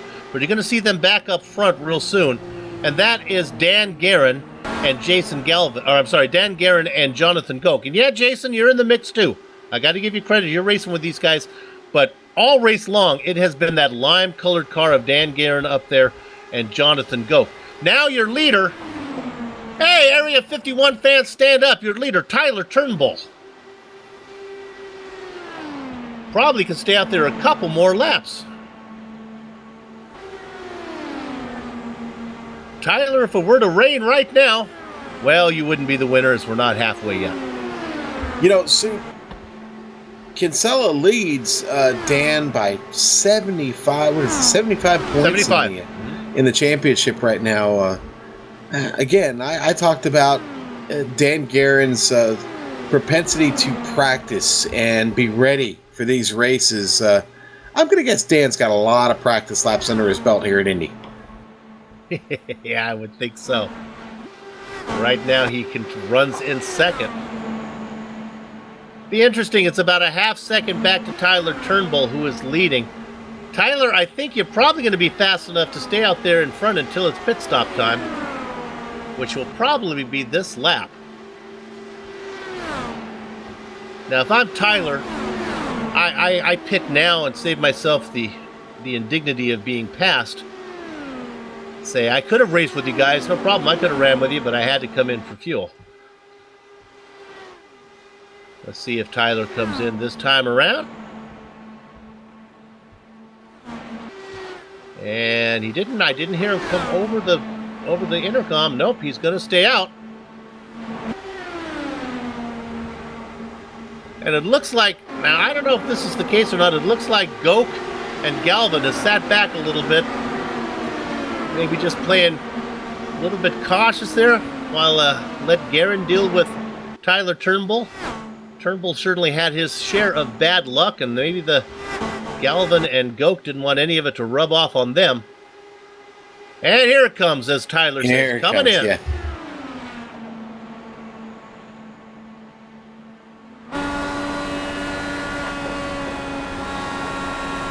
So Tyler comes in, and he gets it woed up nicely. We'll see where he cycles out. So now, Guerin, Galvin, and Goke, oh my, out in front. They're on a 23-lap stint. This has been a long green flag run. I don't expect them to stay out there more than 7 or 8 laps.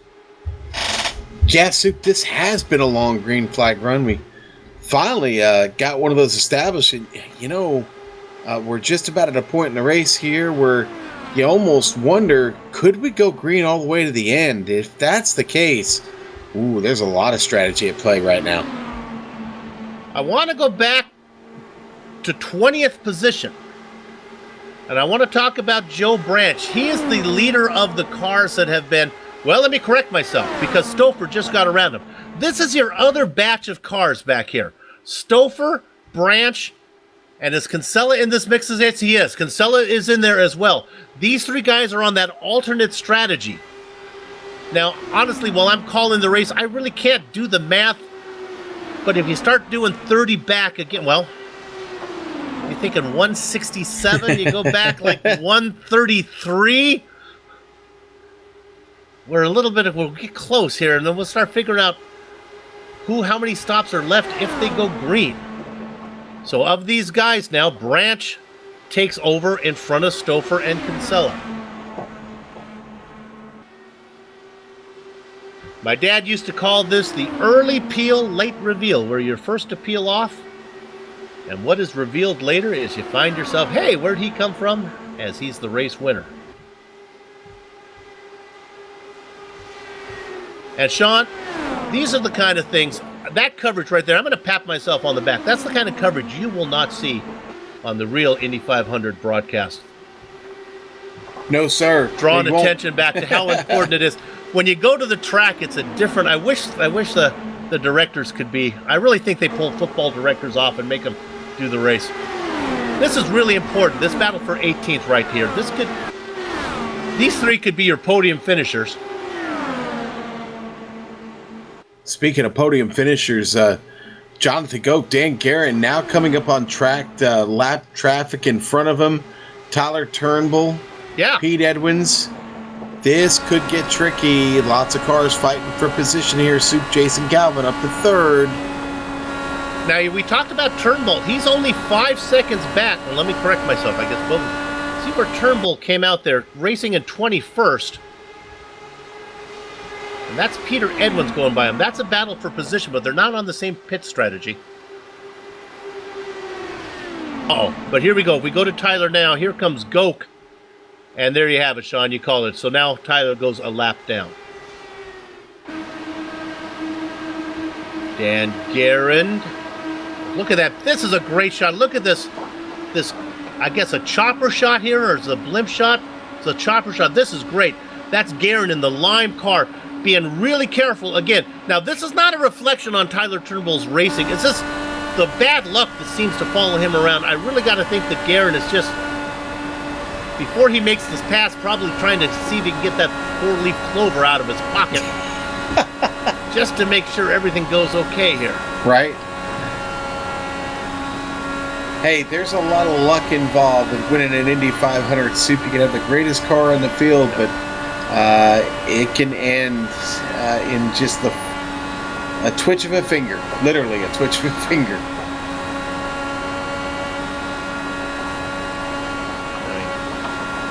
Tyler has been more familiar with the wall than Pink Floyd right now, so that's why I think Dan Guerin being careful.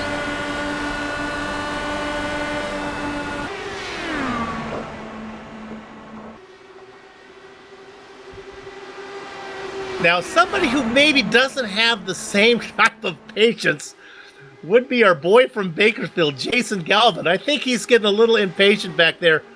You think so? I think so. In fact, he's going to pin Garrett in behind Turnbull, make that move. Then he has to check up. Oosh is right. Yeah, and then, like you said, check up. You don't want to get too much of a run. Oh, look at this. Here he goes. Okay, this is right. They have done 29 laps. He's too fast. He's too fast. And he's still too fast. Yeah. Oh, and he knows he's in the wall.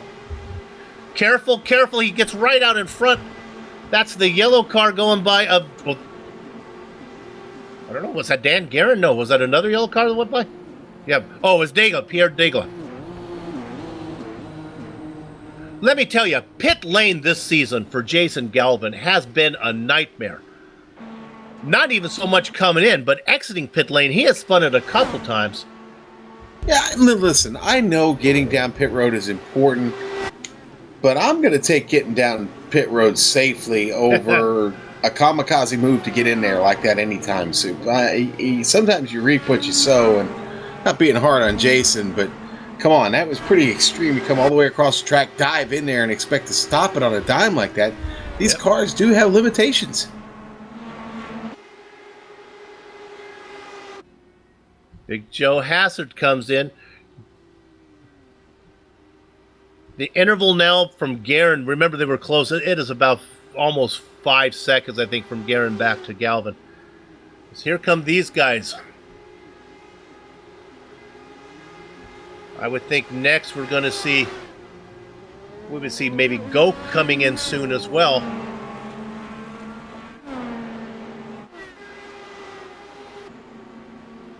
Yeah, here we go. A whole nother group of them. Soup. Lemkeman, Showen, Jake Wright, James Carolla, James Paulson, Matthew Mercer, Travis Yegeliner, all coming in together. And here comes Staff Sergeant Goke on the way. Everybody trying to get on the same strategy here. Now they're pitting with 102 laps to go. I think that's outside the window. These guys would have to go 34 laps to get there with 2 more stops. Is there anybody who can stay out? Every lap that Goke is in, they're all coming in here.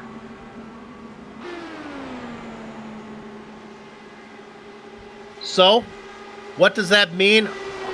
Well, if you've been watching the broadcast, you'll understand who's going to inherit the lead here, and it's going to be, I think, going to be Chris Stouffer, Joe Branch, Andrew Kinsella. Yes. Those are the drivers we talked about. And inherit the win and ride with it, baby. Now, I think that these guys can comfortably go with 2 more stops from here. And I'm talking about Branch, Goke, and Stouffer, because they're going to stay out a little longer. They're going to get to lap 1. They're getting to the halfway point here. And Soup, I mean, this green flag racing is just, it's ripe with opportunity for the picking here. It might come down to who has the best strategy. I keep going back to the guys that have logged the laps of practice here, who've really worked on this. This favors a Dan Guerin. It favors a Michael Gray, a Joe Branch. All these guys show up. They practice. They put the time in. Well, going green in long runs is not unheard of. In season 3, Michel de Jong, the Dutch driver, won this race with an average time of 206 miles an hour. So clearly that was a green flag run going on here. And that's something we're seeing right now. We are halfway, Soup in the eye, race for Gage, Indy 500. You know that the least amount of cautions we've ever had was 2. Lap seasons 1 and 3, 2 for 6 laps. We're on 2 right now, aren't we? I think we've had 3 if I'm looking at my chicken scratches. And season number 1 and 2, those first 2 seasons, they were only half races. They only went 250 miles. They didn't start going the full 500 till season 3 and 4. And now we have a new leader as Chris Stouffer goes ahead. Jonathan Goke in 2nd. Joe Branch in 3rd. Kinsella in 4th.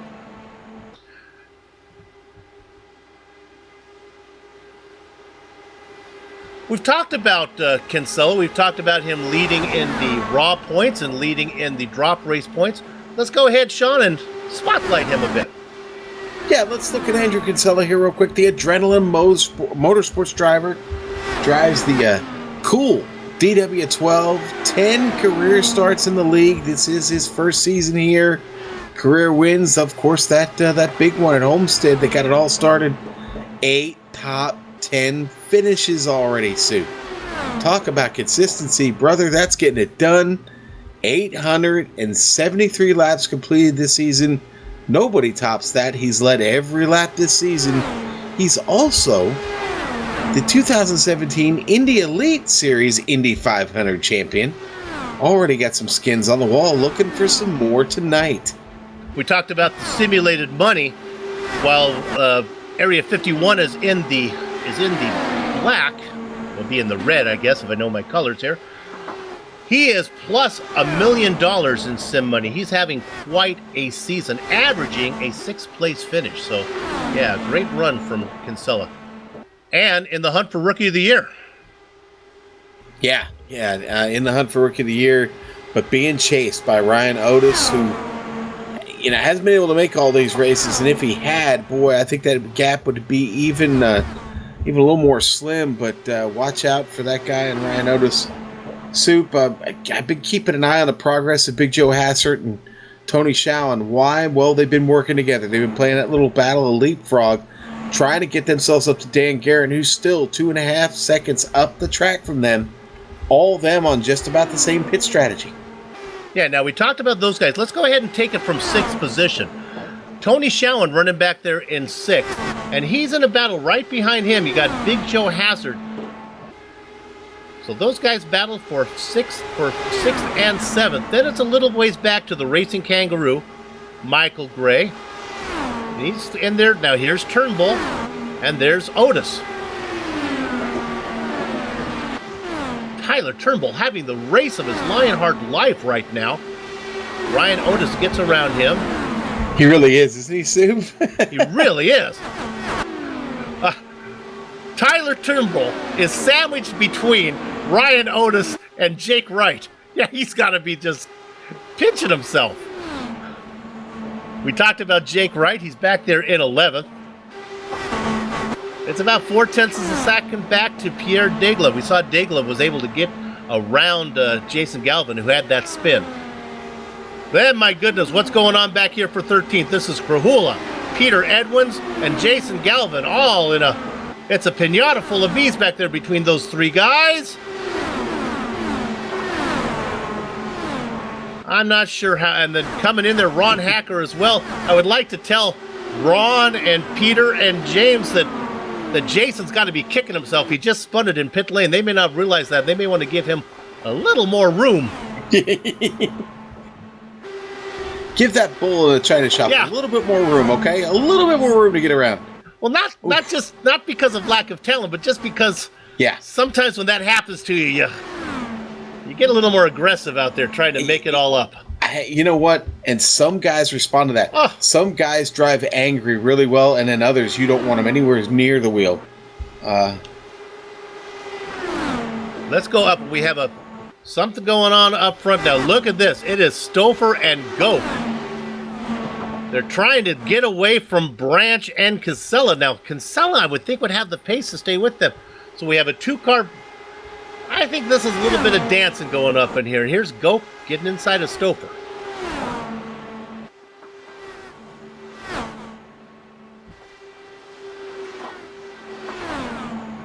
What's surprising is the guy who has lost touch is Guerin.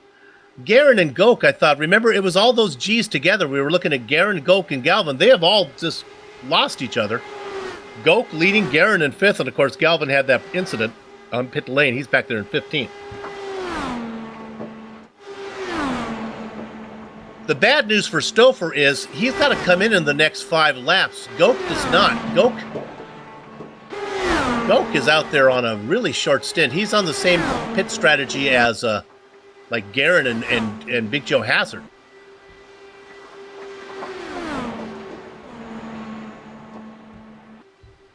Goak is the defending champion. I got a chance to go 2 in a row here. Looking like the driver to beat right now. Of course, this is 500 miles of the Indianapolis Motor Speedway. You never count your chickens before they're hatched. No, you can't. Soup. I ran an official iRacing Indy 500. I only got 1 attempt at it last year. I did not get an attempt this year. I did run the Pac Majors Indy 500 in the Sportsman Split, and I got to tell you, you hit a point where you feel like you've got a handle on everything, and it can go away so quickly. Focus, so important. It ended at lap 118 for me. I felt like I had one of the fastest cars in the field, and it all went away in the flick of a finger. Looking at this battle for 8th position right now. Off the tail of Ryan Otis. Look at that string of cars behind him. That really gets you an idea. Indy has changed recently over the the new car, and I guess this is actually going to be the old cars there as Real World Indy coming out with a new car for next year. The draft is more of a factor than it ever used to be. Oh, absolutely. Yeah, no, it is, Sue. Another thing, it's a huge factor, and of course, it's one of the factors in the DW12 is the push. These cars don't handle really well when you're right up under or just in another car's wash like that, especially here at Indy. The lack of banking provides a tremendous push. What you almost have to do is try and get the right front wing planted under the left rear of the car in front of you to find that downforce, a little bit of help there on the right front wing to keep the car planted. If not, you get offline coming right at the center of the car in front of you or just off to the right. The wall is probably going to find you very, very quick. Stouffer should be coming in any minute now as he's working lap number 30. And there he comes. Our leader coming in. This should turn it over to, Goke will get it. We'll see if Branch has a couple more laps that he can stay out. Indianapolis is nothing if it's not about records. And I can report that even though Jason Robarge is not racing with us anymore, his pole position today, a 2:27.762, all-time fastest. So congratulations to Jason. That's a little bit of something right now as you are 85 laps down. Amazing. And they've done very, very little to the power performance of the DW12 over the past couple of years. Yeah, there have been some changes and some setup changes, but to continue to get better every year, I mean, that says a lot, Soup. It really does. So our leader right now is Jonathan Goke, and we expect him to be that out there in front probably for the next 45 miles, as he can still go another 15 laps or so.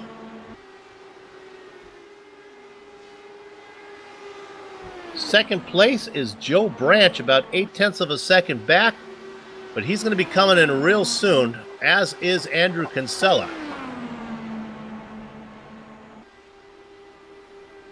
And here they come. It's Kinsella coming in with Joe Branch there. Gets the cool DW12 slowed down very, very quickly. So this puts our two front runners, the guys I think are the cream of the crop, back up in the lead, but they're separated by 6.5 seconds. I'm talking about Goke and Guerin.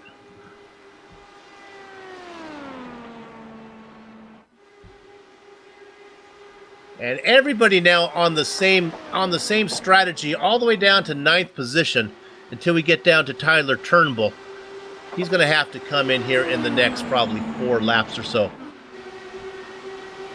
I just can't get over the run that Tyler's having. Yeah, Wright has got around him now. Otis has got around him. He's fallen back behind Daigle and is about to be overtaken by James Krahula.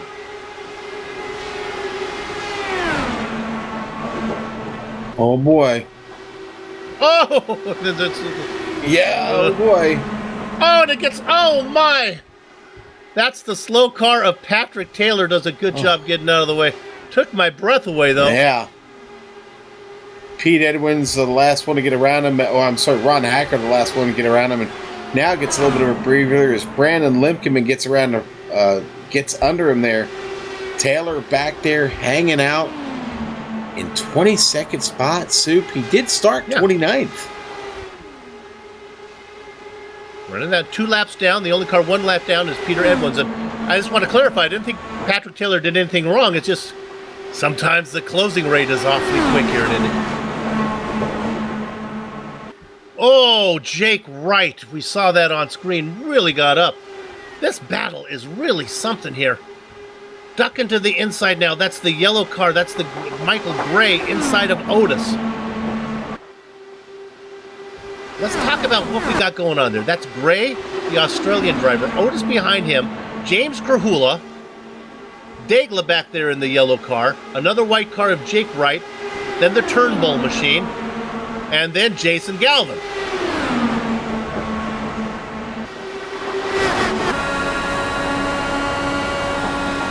Moving to the inside. They can basically do whatever they want. Grahula now on the inside of Michael Gray. You ride on board with Grahula. There you can see it. Look at him coming right at you. That's Grahula on the inside. He tucks back in there. Jake Wright in that Survey Systems car, the white, purple, and gold. I probably got all of those wrong. Use your imagination. Oh, I hear trouble. I don't see it. I think it might have been a lockup getting into pit lane, trying to see who that was that was coming down the lane there. And it was Tyler Turnbull. He locked him up getting under the pit lane. Don't He's throw there it away now, yeah. All I saw was a lot of tire smoke. Hopefully we get a payoff here. Right on board with Tyler. Okay. Yeah, it was a little crazy getting in there.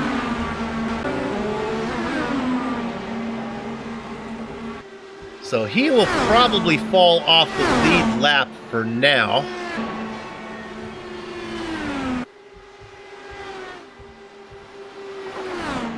And this is interesting. Let's go to our leader real quick. This is Jonathan Goke. He just got passed by Andrew Kinsella. Kinsella gets his lap back. Kinsella running in 19th position. Now, these are two fast cars. You say, why is Kinsella back there? Well, he just stopped 5 laps ago. And Goke's going to have to stop in the next 6 laps.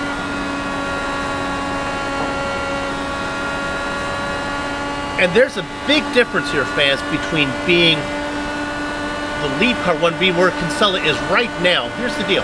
He's out in front right now. If the yellow were to come out right now, all the cars who have yet to pit would have to come in. Kinsella could stay out, and he'd find himself up the front. If he gets passed, as is going to happen right here, and the yellow flag comes out, then he's trapped behind the lead car. Yes, he will get the wave around, but he'll be at the very back. Jack Bogan says he's pitting in, one of our spotlighted cars. How's Grandpa doing right now? We haven't seen much of Grandpa. 16th position, still on the lead lap. Yeah, he is. I mean, Jack's having a decent run this year. Certainly been snake bit before, but today looking pretty good. Well, in the spotlighted segment, we said that he was averaging a 30th place finish, so running 16th, got to be happy with that. Indeed, He brings in the iRace for Gage machine coming in there. I'm happy for him. Nice to see him have a good run here. And you know, he sponsors this race to give awareness to the affliction that his grandson has, and honestly, it got my awareness. I went in and read up on it. Talk about a brave kid, huh? Gage, good job. Yeah, yeah. Definitely a brave young man indeed. Now 10. I think he was maybe 6 or 7 when we first started talking about Gage. He's a young man, young whippersnapper. Now he's, practically adult.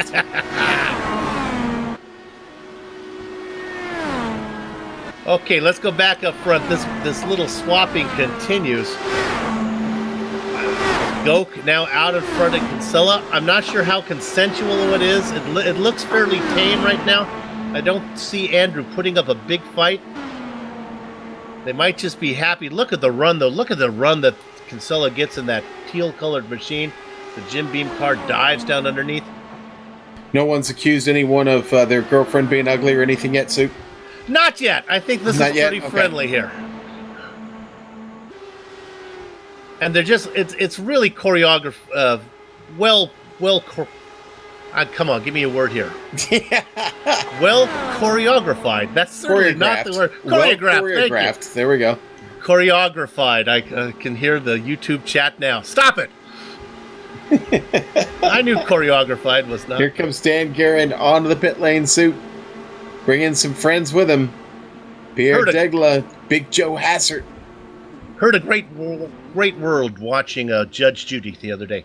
Funeralized. I like that one.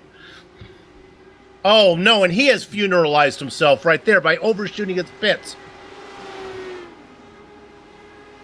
Dan got to be one of the more hard luck figures in the Lionheart IndyCar Series. Why does it always seem to come down to just one little mistake? Big Joe Hasser beats him off the pit lane. There you go. Hey, Arctic Cat DW12 gets out fast. Oh, let's look at Tony Schowen. Oh, the red machine has nosed this. This is the Hop Wheel car. Noses it in, coming in the pit lane. This is so sad.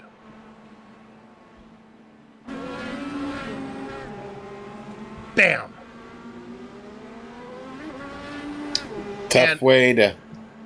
Boy, Schowen is having a really good run, too. And I think the car was stuck there, too. He couldn't even back it up. Sometimes I think he's done.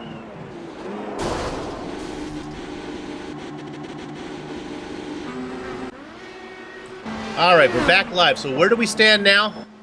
Well, our leader is still Jonathan Goke. He's just ahead of that aqua-color car there of Andrew Kinsella, but that's not for position. They are a lap down. Goke should be coming in, I would think, in the next 2 laps. And now we are getting to the point, Sean, where we can start to calculate where you can take that final pit stop. Mm-hmm. Oh, and a couple drivers taking it now. Ryan Otis coming in. I heard somebody else get on the radio. This is 72 to go from here. This is too soon. You still need to take 2 stops if you stop here.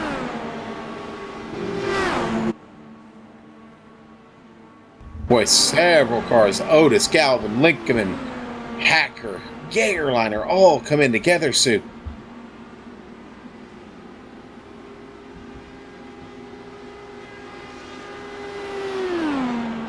Okay, now our leader coming in. Jonathan Goke gets it woed up. Jonathan Goke had to sit out the last race with a suspension for some little too flamboyant in the chat. He gave a great apology in the forum that was really heartfelt. It's like, oh man. I'm glad you brought that up. I wondered if you would. I know we talked about it in the pre-race, and well, why don't you say something more about that? Because you were pretty passionate about that. I thought it was really good. Sometimes you hear these apologies where, gee, if anyone was offended or if I did something wrong, I'm sorry. This was not one of those. This was, man, my emotions got the best of me. I'm sorry. I'm just so passionate. I love racing with you guys. And welcome back. And see if he comes back from suspension, pick up a win here. Yeah, and I really like John, too. He is a good guy. He's a good kid. He's passionate. He's very passionate. He's not afraid to mix it up with people and speak his mind. And sometimes that might get him into a little bit of trouble. Again, he's young. You know how these young guys are. Yeah. So, but he's really a good dude. And I think that I'm with you. I think that apology was heartfelt, and it was really cool. And if you don't know the Lionheart series, they are really a community. As we look here at James Krahula coming in now. Oh, we're seeing. Wait a minute, in the wall, it was Jack Bogan. I'm sorry. Maybe get a replay. It happened right in front of Goke. Just about 3 seconds ago. This one really scared me as that Goke really has the car to beat today. And this is the kind of thing. Yeah, it was push. It was all push. Yeah, Bogan develops a push there, and he wall slaps it. Not too bad, but boy, what a move by Goke. Takes the wide and evasive one at him. Okay, here we go. We're going to run down the top 5. We'll take a short break. Our leader is, right now, it is James Krahula, and no, it's not James Krahula, sorry. Oh, let's get this right. It's Jonathan Goke. There we go. Thank you. Jonathan Goke is out in front of, well, there goes Stouffer. Stouffer making the pass right now. Is that Stouffer? Nope, that's Bogan. Nope, that is... All right, here we go. Let me get this right. Goke well out in front. Behind them, Stouffer in the yellow car, Branch running back there in 3rd. Back to 4th position, Andrew Kinsella. And then the last car that we're going to talk about, Dandy Dan Guerin. There's your top 5. We're going to take a short break. We'll be back in just a few.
Huge news here at the Lionheart IndyCar Series. The iRace for Gauge 500. There has been 4 drivers, some of them top names, that have just been disconnected. It was Branch is gone, Krahula is gone, Stouffer is gone, and the other one was Paulson is gone. Branch was the leader at the time. The internet virus has, whether it is, I'll go ahead and see if those guys are all located in a certain part of the country, or if it was, well, Krahula is in Texas, so clearly that's not the issue. No, there's a bug. I hate to say it. There's something going on that we're just not aware of. I'm going to be honest. I don't even want to speculate at this point. To be honest, I don't think it's fair to speculate. Nope. I don't know exactly what happened. I don't think we're ever going to be able to determine that within this broadcast. But we've got to treat it as a mechanical issue, just as you would in the unpredictability of any Indy 500. Need I mention Fernando Alonso? Yeah. So no difference in, and when you think, well, we have 4 went out together, but it's if you think about a bad part being put on there or a bad set of tires, you chose the wrong tire manufacturer and suddenly you've had an issue. So those guys have had issues. So let's review where we run. I'm going to run down the top. Yeah, run down the top 10 as they run right now, as things are going to change here in a second. Jonathan Goke out in front by almost 2 seconds over Andrew Kinsella. Now, Kinsella's going to have to come in the next 4 laps, but we think everyone has 2 stops to make from here. So, really, if Kinsella comes in now or later, it's not going to matter. Third position, as Kinsella, is Dan Guerin. Dan Guerin back there, and he is in a battle right now with Big Joe Hassard. In fact, those guys battle for 3rd and 4th. And right now, Guerin's going to get the best of that. From Hassard, you got to go all the way about 7 seconds back until you get back to Jake Wright, I believe, in 5th. Now, right behind Wright, that's James Krahula, so not sure if he came back on, but let's look at Krahula. He is now 4 laps down, so. Well, behind Wright is Jason Galvin. Right, this on the track. In the 7th, yeah. And then you've got Joe Branch. Branch is back as well. Branch back on track, yep. 4 laps down. We'll continue our top 10 rundown. I think we'll go back now to, do we get to Galvin running in 6th position? Then we get to Otis is back here in this mix. Daigle. These guys all fighting for spots. It'll change by the time we go on. Daigle running in 9th. And Brandon Limkeman in 10th. But there's a nice battle going back there between Limkeman chasing Daigle, chasing Otis, chasing the Racing Kangaroo, and Galvin. 6th, 7th, 8th, 9th, 10th. All nose to tail. Krahula back, 4 laps down. Paulson backs. Paulson out there running right now 6 laps down, running in 22nd position. We're here. Oh, we're not. Paulson is not out there. Sorry. Yeah, still not showing up on mine either here yet, Soup. Thought I had him. Joe Branch is back. Krahula. Yeah, let's talk about who is here, huh? Yeah, let's talk about who is here. Giving me tired head already. I hate it for these guys. I really do. Jason Galvin, though, holding this group here in 6th. Jake Wright slipped back Galvin in 5th. Jake slipped back to 6th. Jake going to go ahead and try and leapfrog Galvin here down the front stretch. The action behind them is heavy. The Racing Kangaroo, Ryan Otis, Pierre Daigle, Brandon Limkeman. That's all for position, Soup. 2nd place driver just announced that he's coming in. That's Andrew Kinsella. He comes down. This is lap 144. He should be good to go from here with 1 more stop. We have been green for the longest of time. For the longest time. Yes, we have. Now you're stuck with that riff in your head. Soup, I love it. I love a green flag run at Indy. And hey, hats off to the drivers that are racing here, because it's tough to keep this car off the wall in the DW12 at Indianapolis Motor Speedway over a long run like this. Dandy Dan Guerin just negotiated his way around Big Joe Hassard. Let me correct that. It's changed since I looked at it last. And now it's happening. So these two guys doing a little bit of dance here. Oh, as Guerin keeps that lime car off the wall. Let's give you an interval how far it is to Goke. 7.5 seconds. They both need to make one more stop.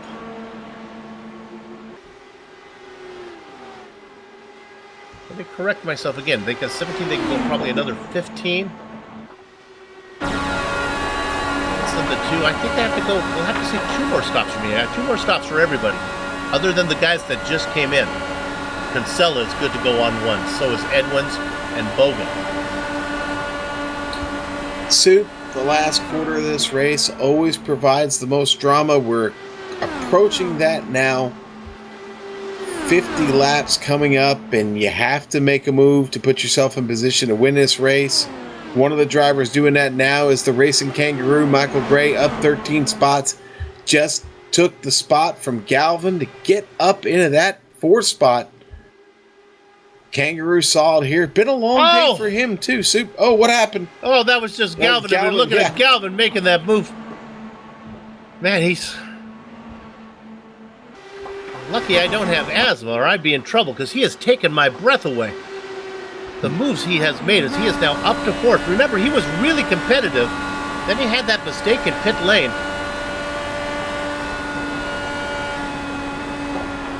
Now, one of the drivers that could get in the mix there with Galvin is Gray. Remember, he was also in that mix with Goke and Guerin. So if we want to get Goke, Guerin, Gray, and Galvin all together, get the G-men out there racing.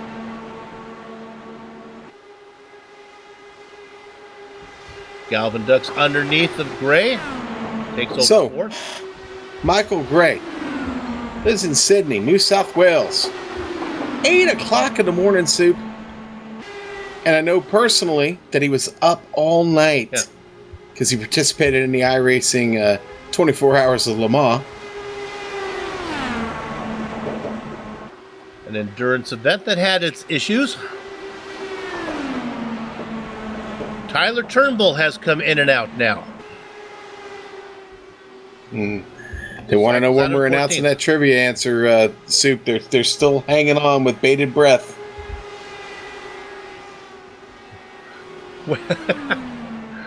Who are some of the answers that are incorrect? You want to give me one of those? Has AJ Foyt been an answer yet? Oh, of course, yes. Okay, AJ Foyt's been mentioned. That's incorrect, folks. Yes, that's it. That's totally it. Rick Mears was mentioned. That's incorrect.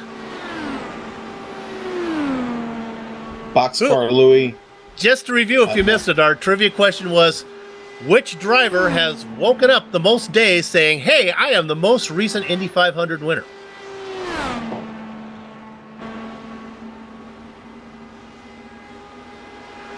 Fitting. And our leader is Jonathan Goke. He should be good to go for another 8 laps. Dario Resta. Not him. Big Joe Hassard. How about a nice run from him? 28th to 2nd. It's not Pancho Carter. Not Al Sr. Not Al Jr. either. Milko Duna? Yeah, no. Not quite. It's not Helios. We'll have that answer at the end of the broadcast. Yeah, just gotta wait. Gotta wait for that Lock Precision post-race show. Post-race show. Loctite. That's something else, guys. You know, Lock Precision builds rockets, Soup. We talked about SpaceX and how they're able to land the rockets. Lock Precision seems to see if we can get some technology where my rocket can shoot up and then come down and land itself, like they do at SpaceX, guys. Well, now that is a hobby I'd get into. Hey, I did it as a youth. To be honest with you, I loved model rocketry, man. But that what Lock Precision is doing that for not your standard Estes model rocket, a little bit more high end than that. Lots of action though on track though, Soup. Kangaroo having to get Yep. around. Patrick Taylor still out there riding around, a little slow. And Gets out of the way, but boy, all those cars got up on him really, really quick. Galvin running in fourth. This is Galvin, Gray, then Otis, and then Jake Wright has been really quiet. Also back there, Pierre Degla, Brandon Limkeman. Sean, there's a driver we haven't talked much about. How about Brandon? Top 10 right now in the hunt. Yeah. Boy, we haven't talked about the first medical equipment driver there much at all this evening. He's got it in the top 10, and could there be more in store for him? And here we go. Degla peels off. Guerin is coming in. Everybody coming in now. This is 47 to go. There'll be one stop from here. And I think it'll be one stop from here. Even if we get one or two more yellows, I still think you're going to have to come in.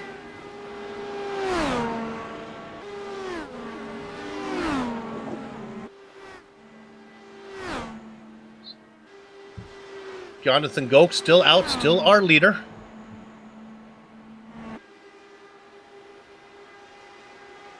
The guys coming out, we'll see who comes out. Dan Guerin is going to come out. Looks like he's going to cycle out in 11th position. He's a lap down now. He's lost. Now, this is important. Guerin has lost a lap to Jonathan Goke. Goke's going to stay out for another 4 laps. Yeah, it looks like looking like Goke going to take it right to the limit there, Soup. Get as much out of it as he can. And Goke is well out in front of Guerin, so I don't think Guerin has any chance of getting there. This is where, if the yellow comes out now, Guerin would stay out. Goke would come in, but Guerin would have to take the waiver on. It's not going to work out nearly as well for him as somebody like Kinsella, who's running in 10th, just ahead of the leader. Jägerliner and Mercer are in the pit, Soup. They pit from 7th and 8th. 10 cars on the lead lap now, and now that we lose Mercer, we're down to 9. Jägerliner, we're down to 8. We're going to be seeing these guys coming in soon. Goke, Galvin, Gray, Otis, Wright. These guys are all about 2 or 3 laps away. Limkeman, Hacker. Andrew Kinsella is the only one on a weird strategy. He's been out for 15 laps less than those guys. Kinsella can stay out for a while.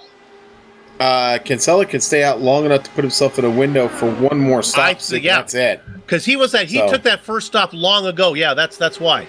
Yeah, and amazing how winners always seem to have the right strategy. Well, think about it now. They each have one stop. Kinsella has one stop to go. Goke, we know, has 2 stops to go. Goke is right behind Kinsella right now. Yeah, and Goke's coming in. He just made the call, Soup. So this is going to let Kinsella come all the way around, probably pass Goke, probably inherit the lead.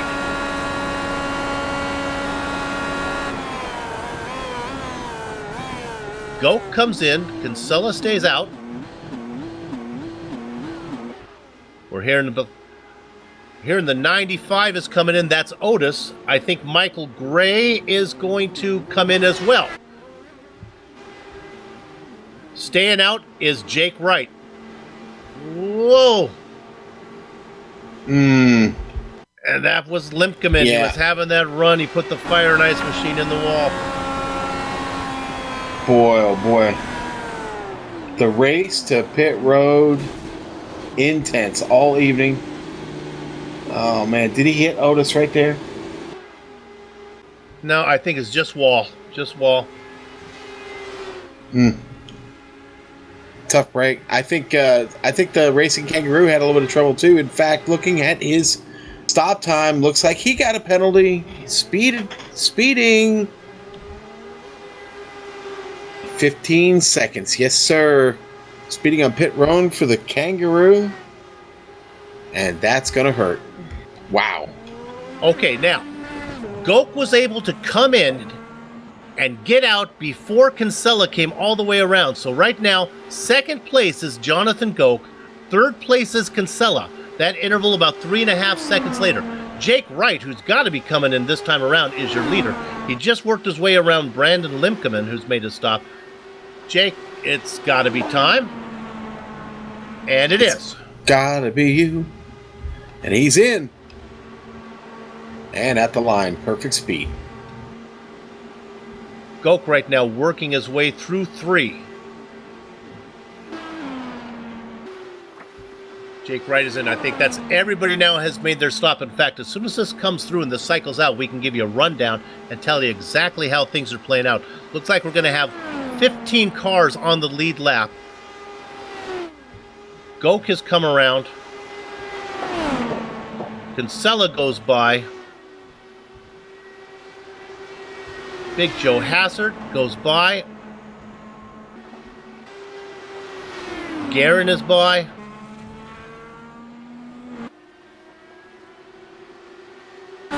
Jake Wright is going to cycle out in about 5th position.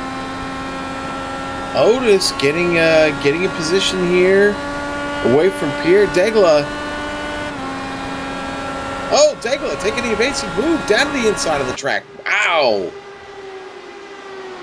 Degla gets that spot. Otis back there. That's a battle for 7th.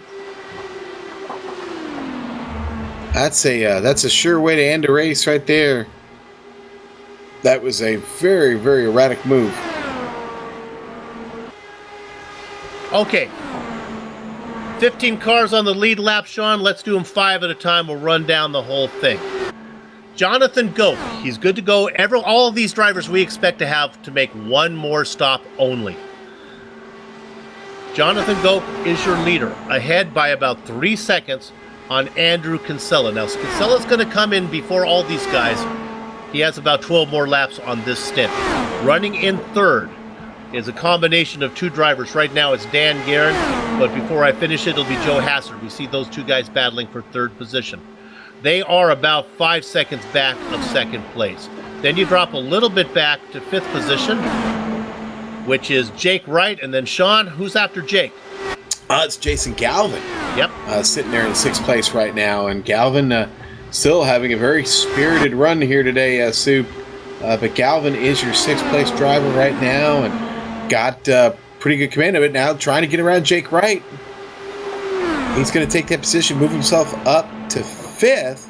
Let's go back to 7th, where you're going to find Pierre Degla in the No Name Racing DW12, being followed very, very closely, and now being passed by Ryan Otis. That's a battle for 7th and 8th, Soup. And then just behind them, you're going to go all the way back. We're going to find Ron Hacker. Ron Hacker. In 9th. Another quiet race from him. That's yeah. And then we talked about Brandon Limkeman earlier, now currently back to 10th, but Limkeman certainly a force to be reckoned with here this evening. My notes say it was Limkeman that kind of banged it into the pit wall there, but I guess the car's okay. You drop back about 2.3 seconds. Here he is. I'm saying this is the race of the race of the day, and this is Tyler Turnbull running in 11th position. He's got about 2 seconds before you get back to Travis Jagerliner. About another 3.5 seconds to get to Matthew Mercer. Now, Mercer's in a little bit of a battle. He's being chased down by Peter Edwards. And then the last car on the lead lap, 15th position, Michael Gray, the Racing Kangaroo. All those drivers need to make one more stop. Kinsella will be first to come in.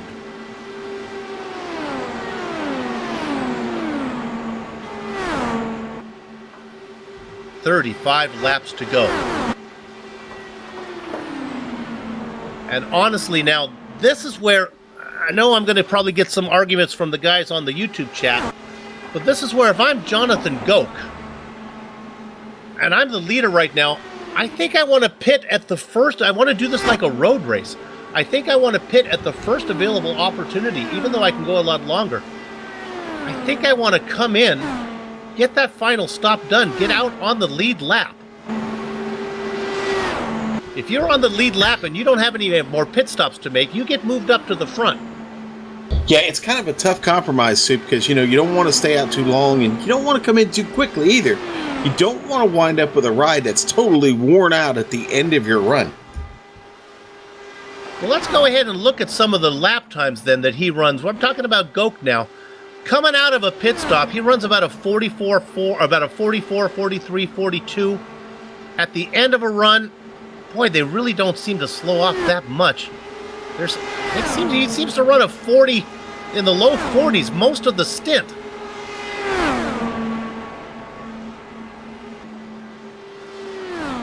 Well, Soup, I think it has a lot to do with the fact that these cars do get significantly faster as the fuel starts to dump on these things, and the draft here at Indianapolis being such a big factor, obviously easy to keep that speed if you can stay in a tow with somebody. And I know that iRacing takes into effect the actual texture of the surface, and some tracks are as rough as a 5 o'clock shadow, and some are smooth. I think Indy is probably pretty kind on the tires as a rule, even though the speeds are so incredible. Yeah, it's not notoriously bad for tires. The compounds used at Indy, I think, are a bigger factor as to why you don't see the wear. I have an interesting interesting history note about that. Firestone used to be the only tire at Indy, and they refused to make a soft tire because they thought it was bad business if people saw drivers having to change tires after only 300 or 400 miles of wear. It wasn't until the Goodyear came in and A.J. Foyt told Goodyear, if you make me a softer tire, I can stop and change tires and I can win for Goodyear, that the tire companies decided, okay, we'll make softer tires so that we win. Interesting little piece of trivia there. Would you maybe compare A.J. Foyt somewhat to P.T. Barnum? Yep. Right? The original P.T. Barnum of auto racing. I mean, man, that guy could lobby, and still does, could lobby for anything, and they would give him the farm, man, because he was A.J. Foyt. And I have no problem with that because he's a great man. Well, I'll just follow up. The interesting part about that, he had done testing for Goodyear and swore to them that, don't worry, I can get it done on one stop, even though he knew it wouldn't take one stop, but he would still win the race that way. So Goodyear didn't want to let him use the softer tires, but of course he's A.J. Foyt, and guess what? He got what he wanted. Right now, the man who's getting everything he wants is Jonathan Goke out in front by 2.3 seconds. The real thing is the real deal. Soup, if he wanted, he could come down, take a stop right now. I think I want to stay out for maybe about half a dozen more laps or so. Okay. Then maybe come in and get that full fuel and tires and get out. Get the fuel I need. I mean, not even full, just get the fuel I need, get out of there. This strategy of coming in now only works if you're able to come in and stay out on the lead lap. I think Kinsella should probably be able to get that. Well, I would think he'd probably be able to get it done. I just think Goke is in the great position of being really 2.2 seconds to the good. Okay, here comes Joe Branch, but he is running an 18th. He's 3 laps down. And I apologize, I wasn't a pit stop. He just took an interesting racing line. That fooled me. I hate it when they do that. They fool you like that.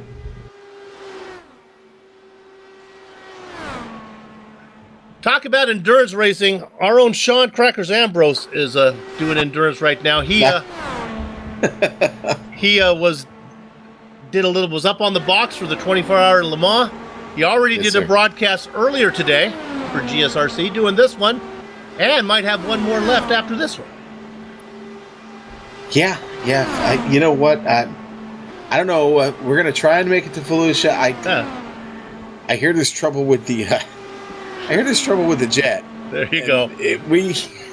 They're trying to get it airworthy, and I don't know if we're going to be able to get it off the ground. But yeah, Soup, it's been a long day. It started 7:30 yesterday morning prepping for the 24-hour Le Mans, and we're here in the iRacer Gauge Indianapolis 500 now, and we're still rolling, baby. And okay. We're doing it with about just under 27 laps to go. Here he comes. Andrew Kinsella is in. I like this. Now, what is important here to Kinsella, and what we're going to watch to see if he can get this done, he's going to need a lot of fuel. And if he can get this done and stay on the lead lap, Goke right now working his way through 4. Here he comes. I think Kinsella's going to have a hard time. No, I don't think it's going to happen. Goke got to keep it out there for now. And Kinsella has a horrible stop. Did he have a speeding penalty? He was thinking that, boy, if I could just get in and out. He did. He did. In and out and 15 stay seconds. on the lead lap, and it cost him. It's in the Delta. 15 seconds. Watch the entry here on the replay. And he's too hot. Can't do it. Can't do it. So here's the deal. He will fall a lap down. Yeah, that's okay. Goke still has to make a stop, and if the yellows fall right, everything will work out for him. It's not the end of the word for Kinsella there. No, not the end of the world. Honestly, I think the last thing in the world anybody wants... Well, I know the last thing in the world Jonathan Goke wants to see is a yellow flag. Oh, Kinsella's all about ribbons around old oak trees and rivers in China. He needs something yellow right now. Actually, he'd like it maybe after Goke came in. That would put him around. We'll see how it plays out. Next to come in, I would think, would be Turnbull.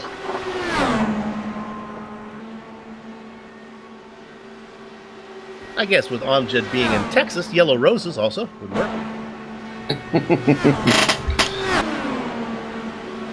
Soup made a reference earlier in this broadcast to 8675309 Jenny. Yep. Tommy Two-Tone. Tommy Two-Tone. Okay. It hit me. It hit me like a ton of bricks. I think I said the Strokes. Tommy Two-Tone. You did. Jenny making another appearance here on the broadcast. I've still got the riff in my head. That's why. I'm sorry. As we see coming in, here's Tyler Turnbull, as predicted. See, I'm older than you. When I do phone numbers, I get 6345789. That's all before all you guys' time. If you're on the YouTube chat, go ahead and see who did that song for me. 6345789. But right now the number is Jonathan Goke, and his number is number 1. He's 5 seconds ahead of Dandy Dan Guerin. They have been the cream of the crop.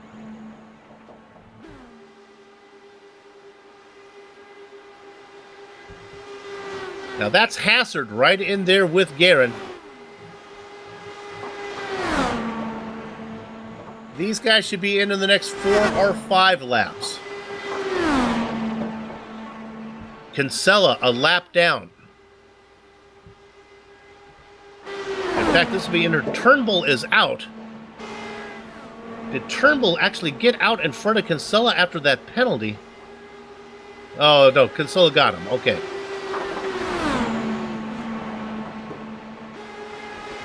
Kinsella, the first car, 1 lap down. No lucky dog.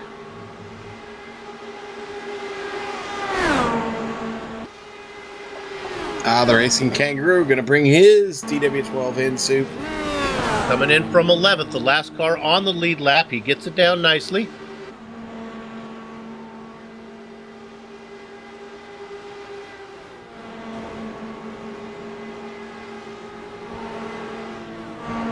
Heard some contact out there somewhere, but I guess everything's okay.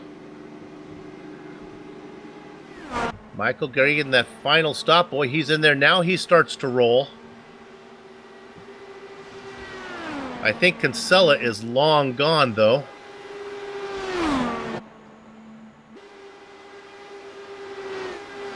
Oh, okay. Boy.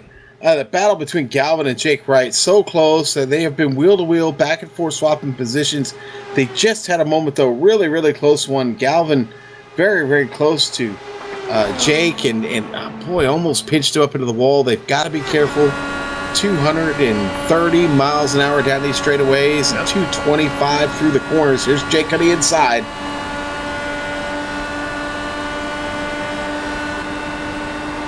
And now as we look at that, here comes, you can see, there comes the pass made on the inside. And we're live now. At least I am.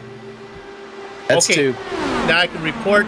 Well, I'll give it to you. You've been up a long time. Kinsella just got around Branch. Branch comes back on him. They're not fighting for position. Branch running in in 18th spot. Kinsella running in 11th. These guys fighting awfully hard. Guerin making a move on Big Joe Hassard. Guerin takes over second. Am I being Captain Obvious by saying these last pit stops for these guys?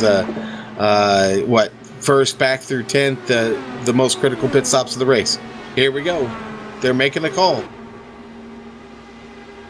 Well, Sean, we're just under 20 laps to go, buddy. What time is it? Soup, it's time to boogie, baby. Let's get this party started. Jonathan Goke says, I'm ready to boogie right now as he continues to race out there. He's going to go another 6 laps before he needs to come in. 4.5 seconds. Dandy Dan Guerin not making up any time on Goke. Okay, Guerin has just announced he's coming in, pitting from second.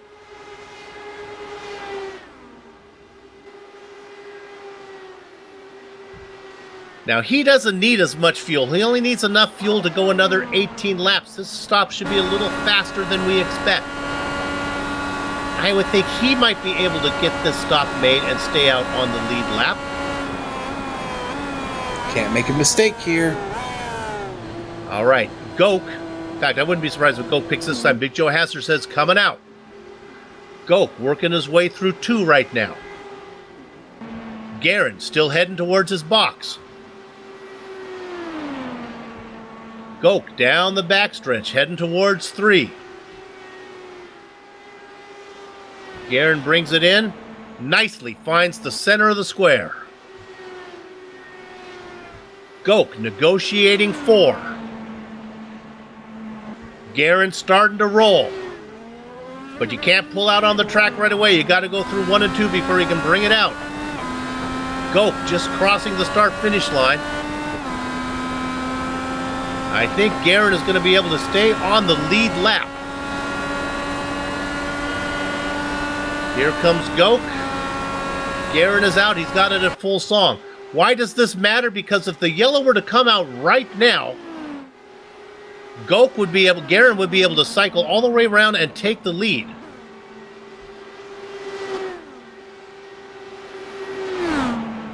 Goke is going to stay out there as long as he can. This moves Jason Galvin and Jake Wright, the battle that Sean has been documenting, along with Ryan Otis. That moves these guys up into 2nd, 3rd, and 4th. Boy, and I almost feel bad. I still don't think we've talked about Ron Hacker enough, and what he's managed to do here. Soup is he's coming really in. And here he goes. Last pit stop for Hacker, hits the line at speed.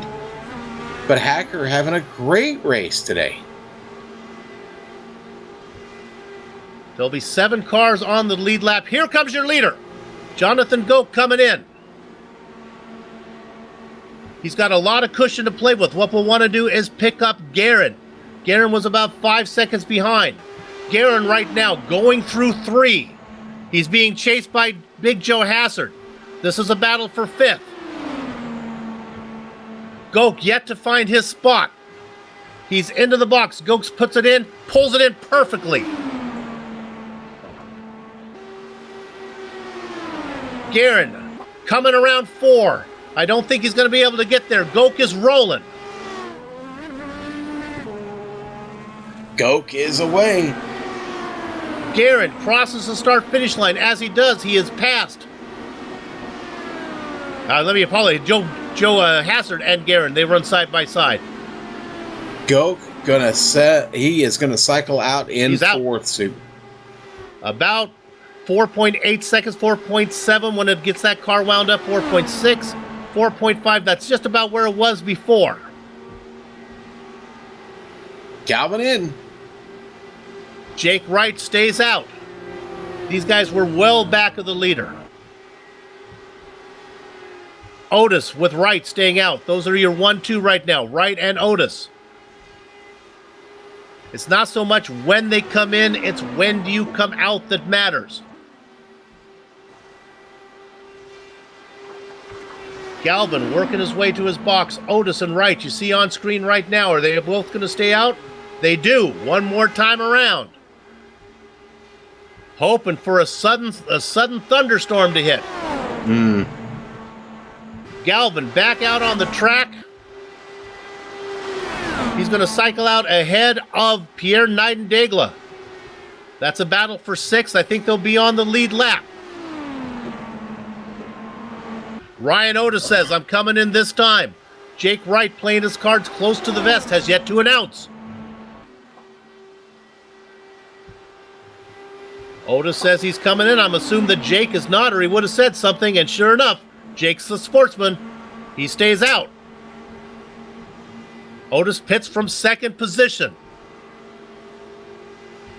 He'll surrender that now to Jonathan Goke. Guerin will pick up 3rd. The question is, where will Otis file out?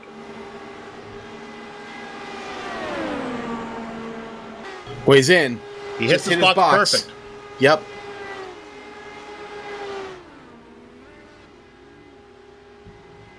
Well, that's a quick stop for Otis. He's an out and away. Only needs enough fuel to go 10 laps. He is out. Gotta think that Jake Wright will be coming in. Wright is in. All the big names. Only driver yet. That's everybody. They've all made their stop now. Otis getting back up to speed right in front of Galvin. Galvin going to get by Otis. Here comes Kinsella. Pierre Degla. All got a bead on Ryan Otis right now, who is in 6th. Jake Wright just hit the pit road. He's on his way out. Remember, Kinsella was first to make the stop. We look. They're going to get by Wright. Kinsella makes the move. Kinsella goes, oh! Kinsella gets loose. He saves it. He keeps it off Otis. Daigle behind him. All of this taking place with Wright slow to get out. Right, Sean? Not as slow as I thought. Actually, Jake does a good job of getting out right in front of these guys. He's in front of him, yeah. Boy, this is going to be some kind of battle because Galvin has got the momentum. And, well, I think Otis has got a little bit of a chip on his shoulder after going wide there. I think he might be just upset enough to try and take those 2 spots away from Jake Wright and Big Joe. The interval from Goke. I'm sorry, Jake Wright. I'm sorry. Here's with 9 laps to go. The interval from Goke to the Guerin Hassard combo is down to 3 seconds, and it is shrinking. I think Guerin and Hassard are working together in 2nd position to see if they can close the gap to Jonathan Real Thing Goke. We'll mind that interval. 3.1 seconds to go with 8 laps left. The battle then is for 8 laps. That's right, my friend. You scared me there. No. The battle is for 4th position. Jake Wright. Here he comes, the man who's been aggressive. My goodness, squeezing him against the wall is Galvin. Leaving him enough room, though. Galvin gets 4th. Right back to 5th. Otis in 6th. Daigle in a battle with Kinsella. Remember Havacatch? He had to come in early. Well, he's running back there in 8th position. Still trying to complete every lap this season. He only has 8 more to go here at Indy to notch another one 100%. The interval at the front, 2.9 seconds. It's now under 3. They got to knock off a little bit more than that as time is running out. 2.8. Really is running out here, Soup. It's running out quickly. I think this race has lived up to the hype, Soup. There's your leader. Look at that interval, 2.7. It is shrinking, 2.6. They're coming, and they're coming at a pretty good clip. 4th position continues to swap back and forth 2 or 3 times per lap. Right now, it's the SurveySystems.com machine of Jake Wright underneath the Jason Galvin for 4th position. All the while, Guerin and Joe Hassard continue to waltz their way closer to the lead. 2.3 seconds. Well, Soup, if they can get there, that's great. Well, my dad used to say passing is like trying to milk a rooster. The hard part starts after you catch it. I don't know, the speed these guys are going, they can actually see him now on the front straight. They have a car between them and the leader. It's Peter Edwards. That may actually be a good thing, as maybe Hassard can pick up a tow from Edwards, and now going around is the lime-colored machine of Guerin. 2.1 second to the lead.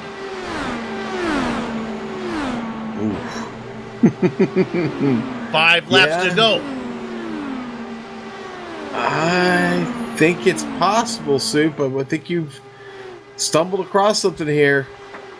Underneath Hassard, dives underneath Guerin. Doesn't slow up Hassard, doesn't slow up Guerin, gains them about 3 or 4 car lengths.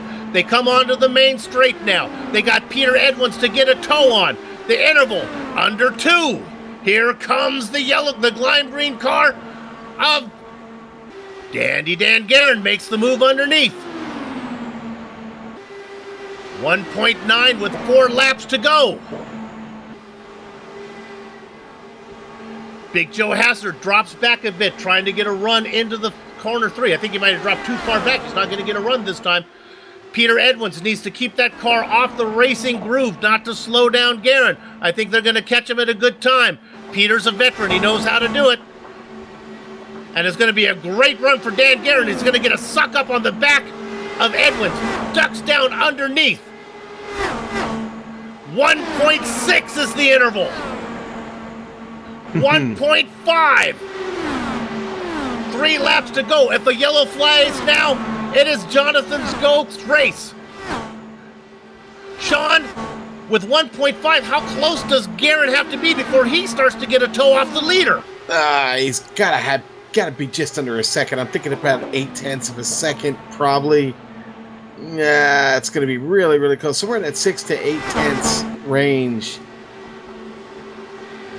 They come across. It'll be 2 to go from here.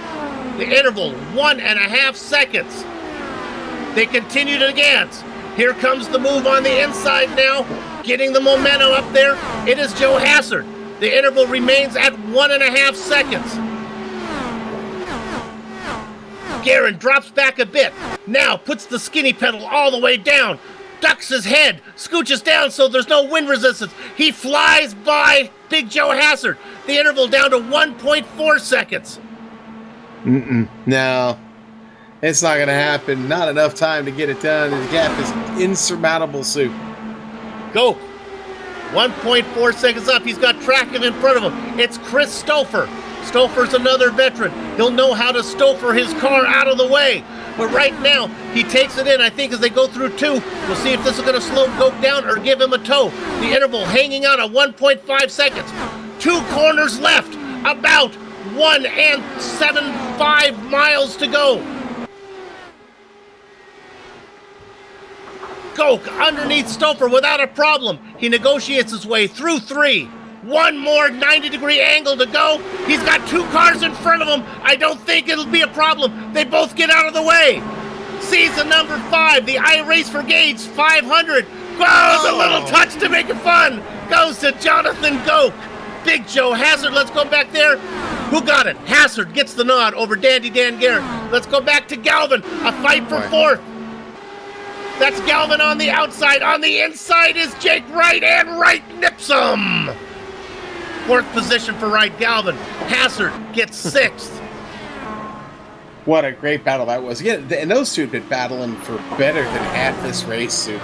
Galvin and Jake Wright. Let's go to Brian 10th Otis. position. A spin. Turnbull is turned as he crosses the line on his hood. Turnbull gets 10th as he wins it on his helmet. He's going to get credited with 12th. I believe some cars actually went under Turnbull. Does he have to pay for those repairs? Are those cars, the yellow car underneath, I want to see, were that for position? Were they practicing launch approach in the SpaceX machine there? I believe that was the yellow car was Michael Gray going underneath and getting that spot. Director, can we go, if I'm lucky to see if Michael Gray is the car? I might be wrong. This could be a meaningless, here we go. Yeah, he wasn't across the line yet. Turnbull was not across the line. Mercer and Gray get across ahead of Mercer. Get across here in front of Turnbull. Yeah, this is Gray who gets these positions late. Wow. Gotta love the Lionheart IndyCar Series. And more repair bills for Tyler Turnbull and Area 51. Okay, ladies and gentlemen, what we're going to do here on the Global Sim Racing Channel is take a short break, but don't go far, because we are going to come back for the Lock Precision post-race show, where we'll run down the entire order, talk to some of the drivers, and before we close up shop, give you the answer to that trivia question. Back in a few.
Welcome back to the Indianapolis Motor Speedway as we launch into the Lock Precision Rocketry post-race show.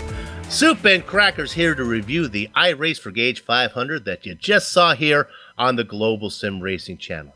You know, this year's Real World Indy 500 was the 101st edition. Not quite that long, but for a long time, over 30 years, the name Lock Precision has been synonymous with mid and high-powered rocketry. Lock Precision manufactures a full line of high-quality precision-fit components to meet your building, repairing, and customizing needs. For more information, and ask them if they can have the rocket land, please visit lockprecision.com. Okay, let's go ahead and run down your standings now. And my goodness, he was the cream of the crop the whole time, I thought. Jonathan Goke gets the win. He finishes 1.9 seconds ahead of Big Joe Hazard, 28th to 2nd. That's a good run from the Big Joe show. Dan Guerin, the other driver that I thought was right up there with Goke, is going to come home in 3rd. Jake Wright and Jason Galvin had a battle to that final fourth position spot there. It was Wright and Galvin in that order. Ryan Otis. Andrew Kinsella continues his quest for the perfect season as he finishes in seventh, completing every lap again.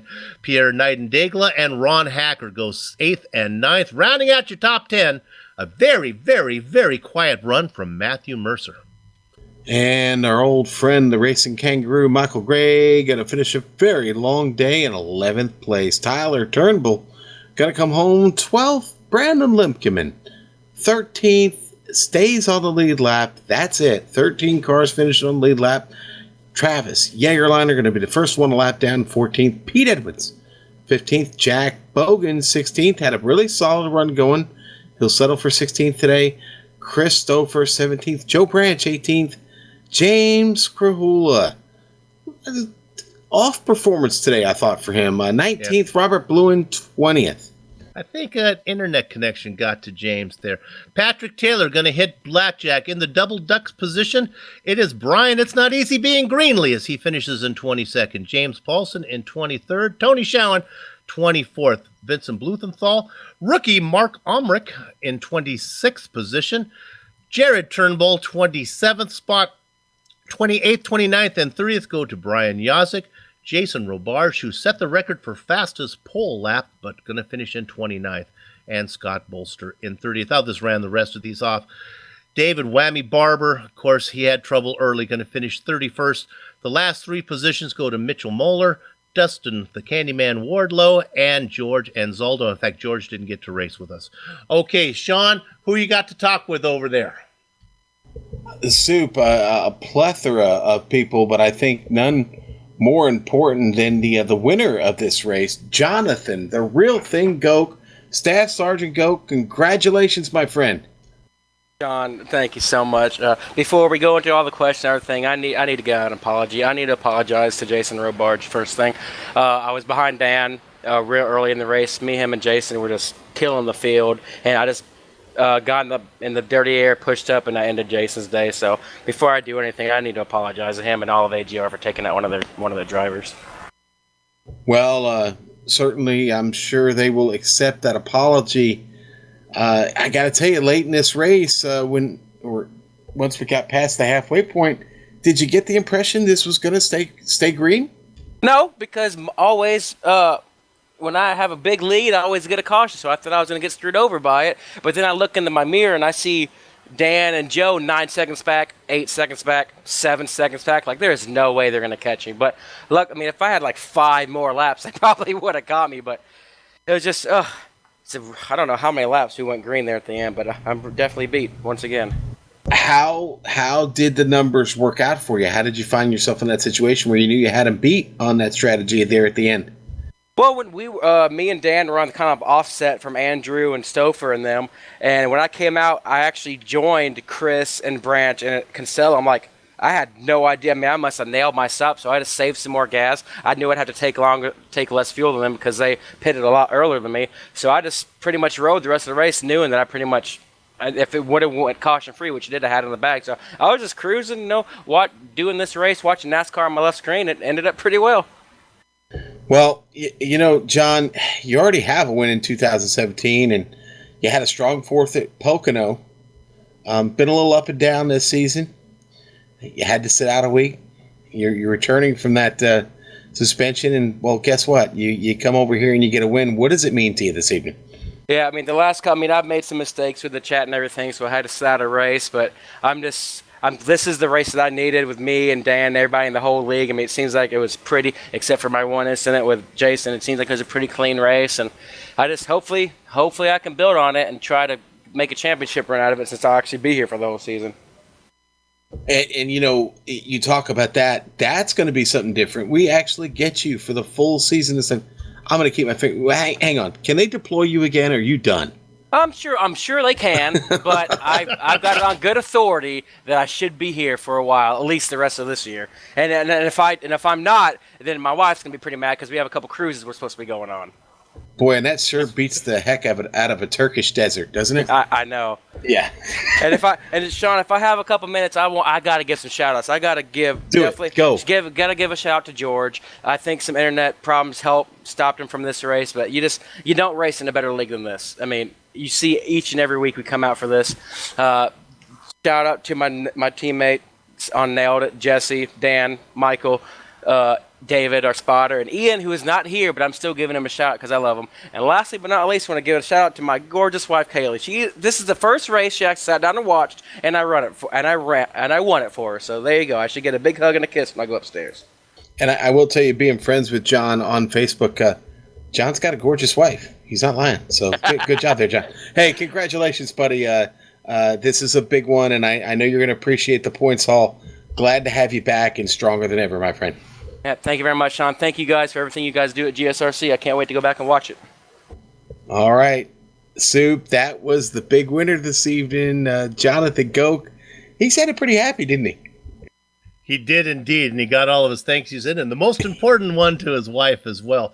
Hey, I get a chance to talk to Big Joe Hassard. Joe, congratulations, your best result of the season. Yeah, I finally did it. You know, you had a 10th. The season started off so well for me. You had a 10th place finish at Homestead. Things were looking good. You haven't even tasted a top 10 since then, and then this one comes up. Where did this come from?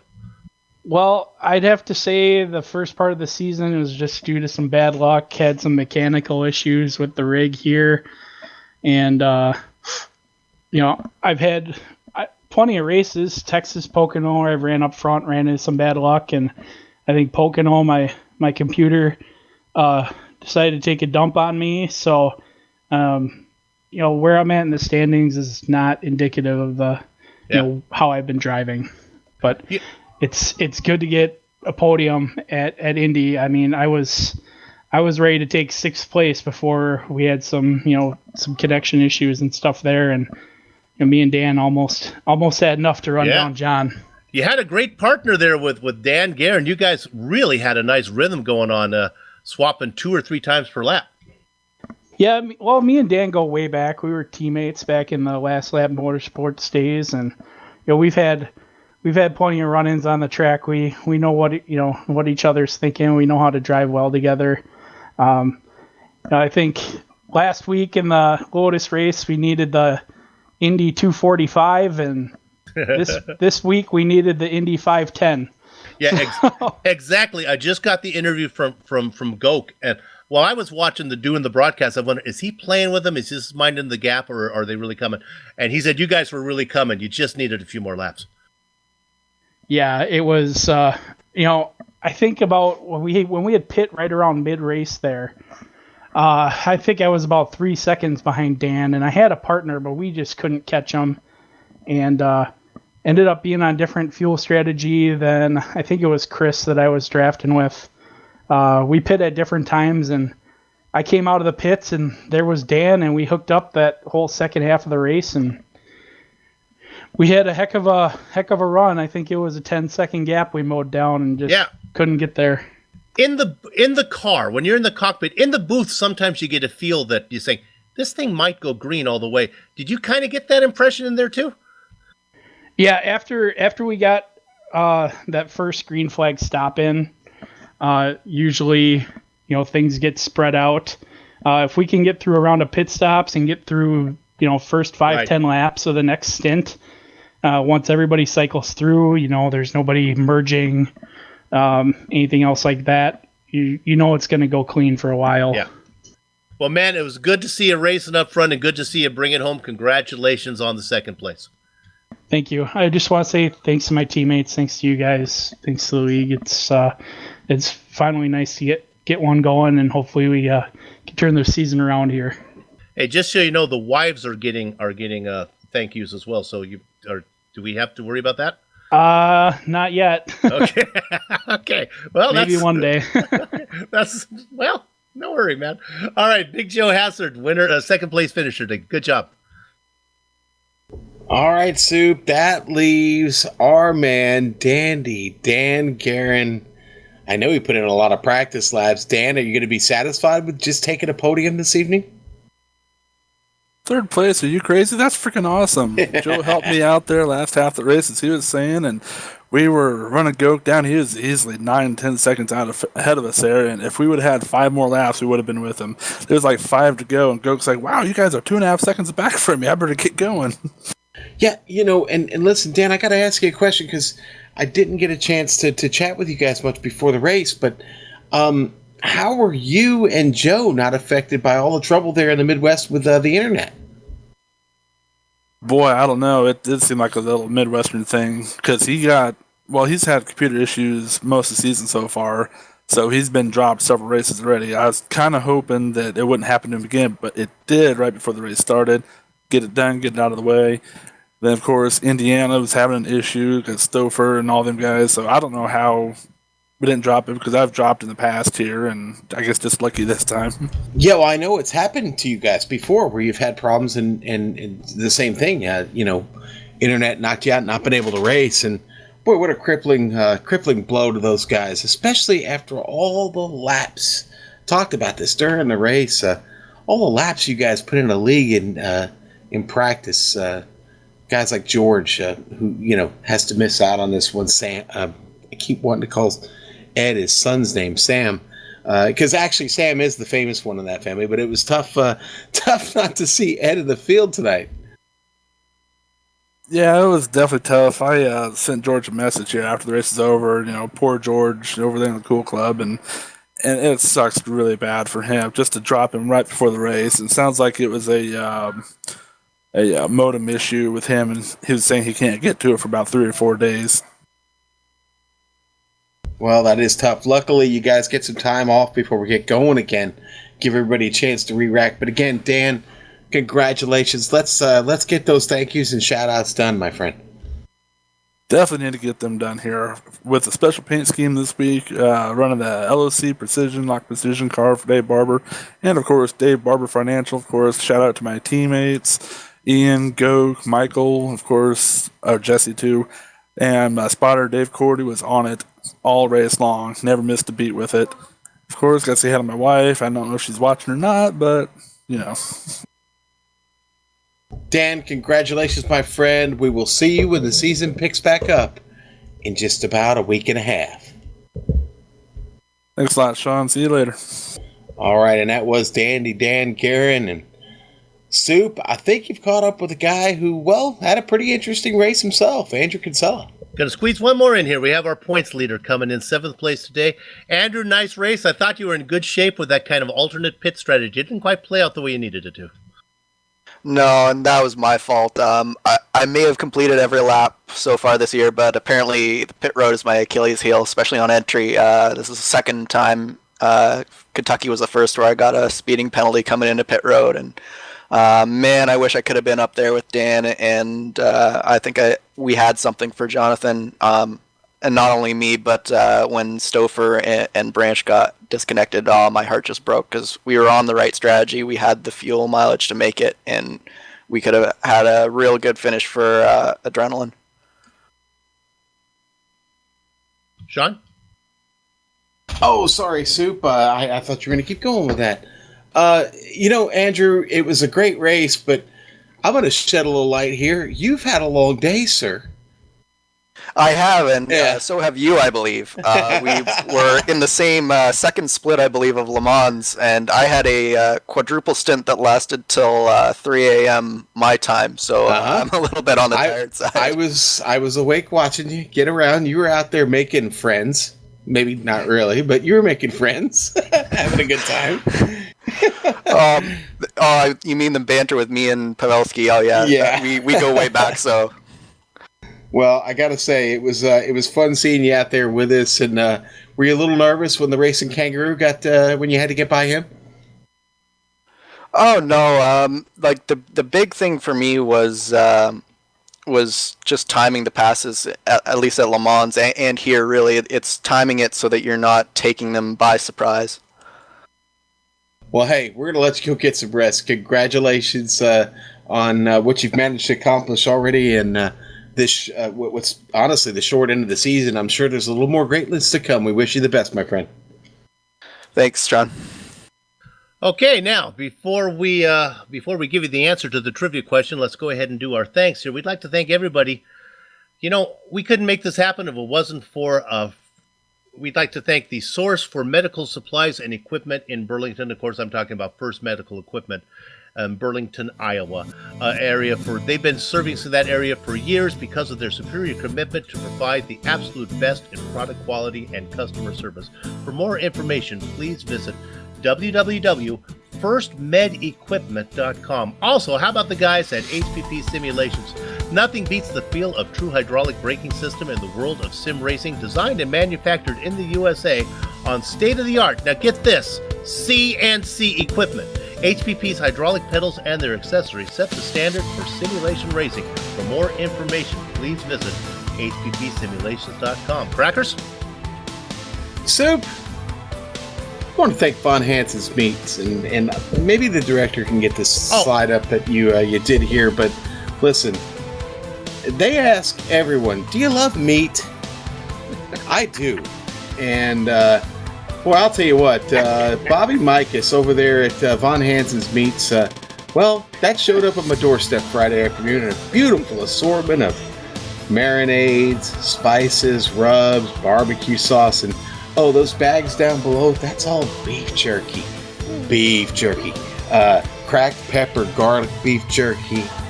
You had your sweet and spicy beef jerky nuggets. All right, on to the plug for the Countdown to Green, the new old-fashioned meat market and butcher shop. We love Von Hansen's Meats. Get some meat in your life, all right? Von Helsing was like the guy who killed Dracula, man. All right, you're killing me. All right, okay, go ahead. Precision Rocketry for sponsoring these post-race shows. Fly hard, fly safe, fly lock. Thanks to everyone at Lionheart for organizing the series and contracting with GSRC to broadcast it. Special thanks to our very special race sponsor, Jack Bogan. We appreciate you covering this today, covering this wonderful event today. Thanks to the company's equipment software that you see on the screen right now that we use on the broadcast, the original music that you heard on today's broadcast, and thanks to Eric Eckelman and Casey Lalong. See the screen for how to contact them. The Lionheart IndyCar Series will return on Wednesday, June the 21st for the United States Marine Corps Wounded Warrior Grand Prix from Sonoma Raceway. GSRC will be there, and we hope you join us. If you'd like to find out more about the Global Sim Racing Channel, your best bet is globalsimracingchannel.com. We're also on Twitter at GSR Channel and Facebook. Just type in Global Sim Racing Channel, you'll pull us right up. Now, without any further ado, let's get to that trivia answer. The question was, there have been 3 drivers to win the Indy 500 4 times. The round 10 trivia question was, which driver holds the record for days started as the most recent Indy 500 winner? Meaning you wake up, I'm the most recent winner. And the answer was, Sean, who? Well, Soup, the answer was Maury Rose, 7 years in 1 day, and Floyd Davis, 5 years in 0 day. And that's going to be, I'm going to give it between Chad Irvine and SCB. They both covered elements of that, but I believe Chad was the one that got both elements. But man, those guys are really together, really with it on their Indy history there, Soup, to pull that one up. So here's how this works before we get out of here. What happened with Maury Rose won the race 3 times. You would think that a guy who wins it 4 times, like Foyt or Mears or Unser, would win. But no, here's the trick. Maury Rose won the race in 1941, the year that the last race before they canceled it for World War II, when it was gone for 5 years. For those 5 years, he woke every day saying, I am the most recent winner. And of course, Floyd Davis actually started in the car that won the race. He got credited as a co-winner for that one, as that was the only time that there were 2 winners for the Indy 500, 1941. So there's your answer. Thanks for playing. Your prizes are in the mail. Finally, on behalf of the man whose voice you just heard, Sean Crackers Ambrose, our director, Amjad Yaman, and our camera artist, Dougie Beard, we'd like to thank you all for watching. And with that said, we're off to have fun storming the castle. So until next time, race clean, race hard, and we'll see you on the track.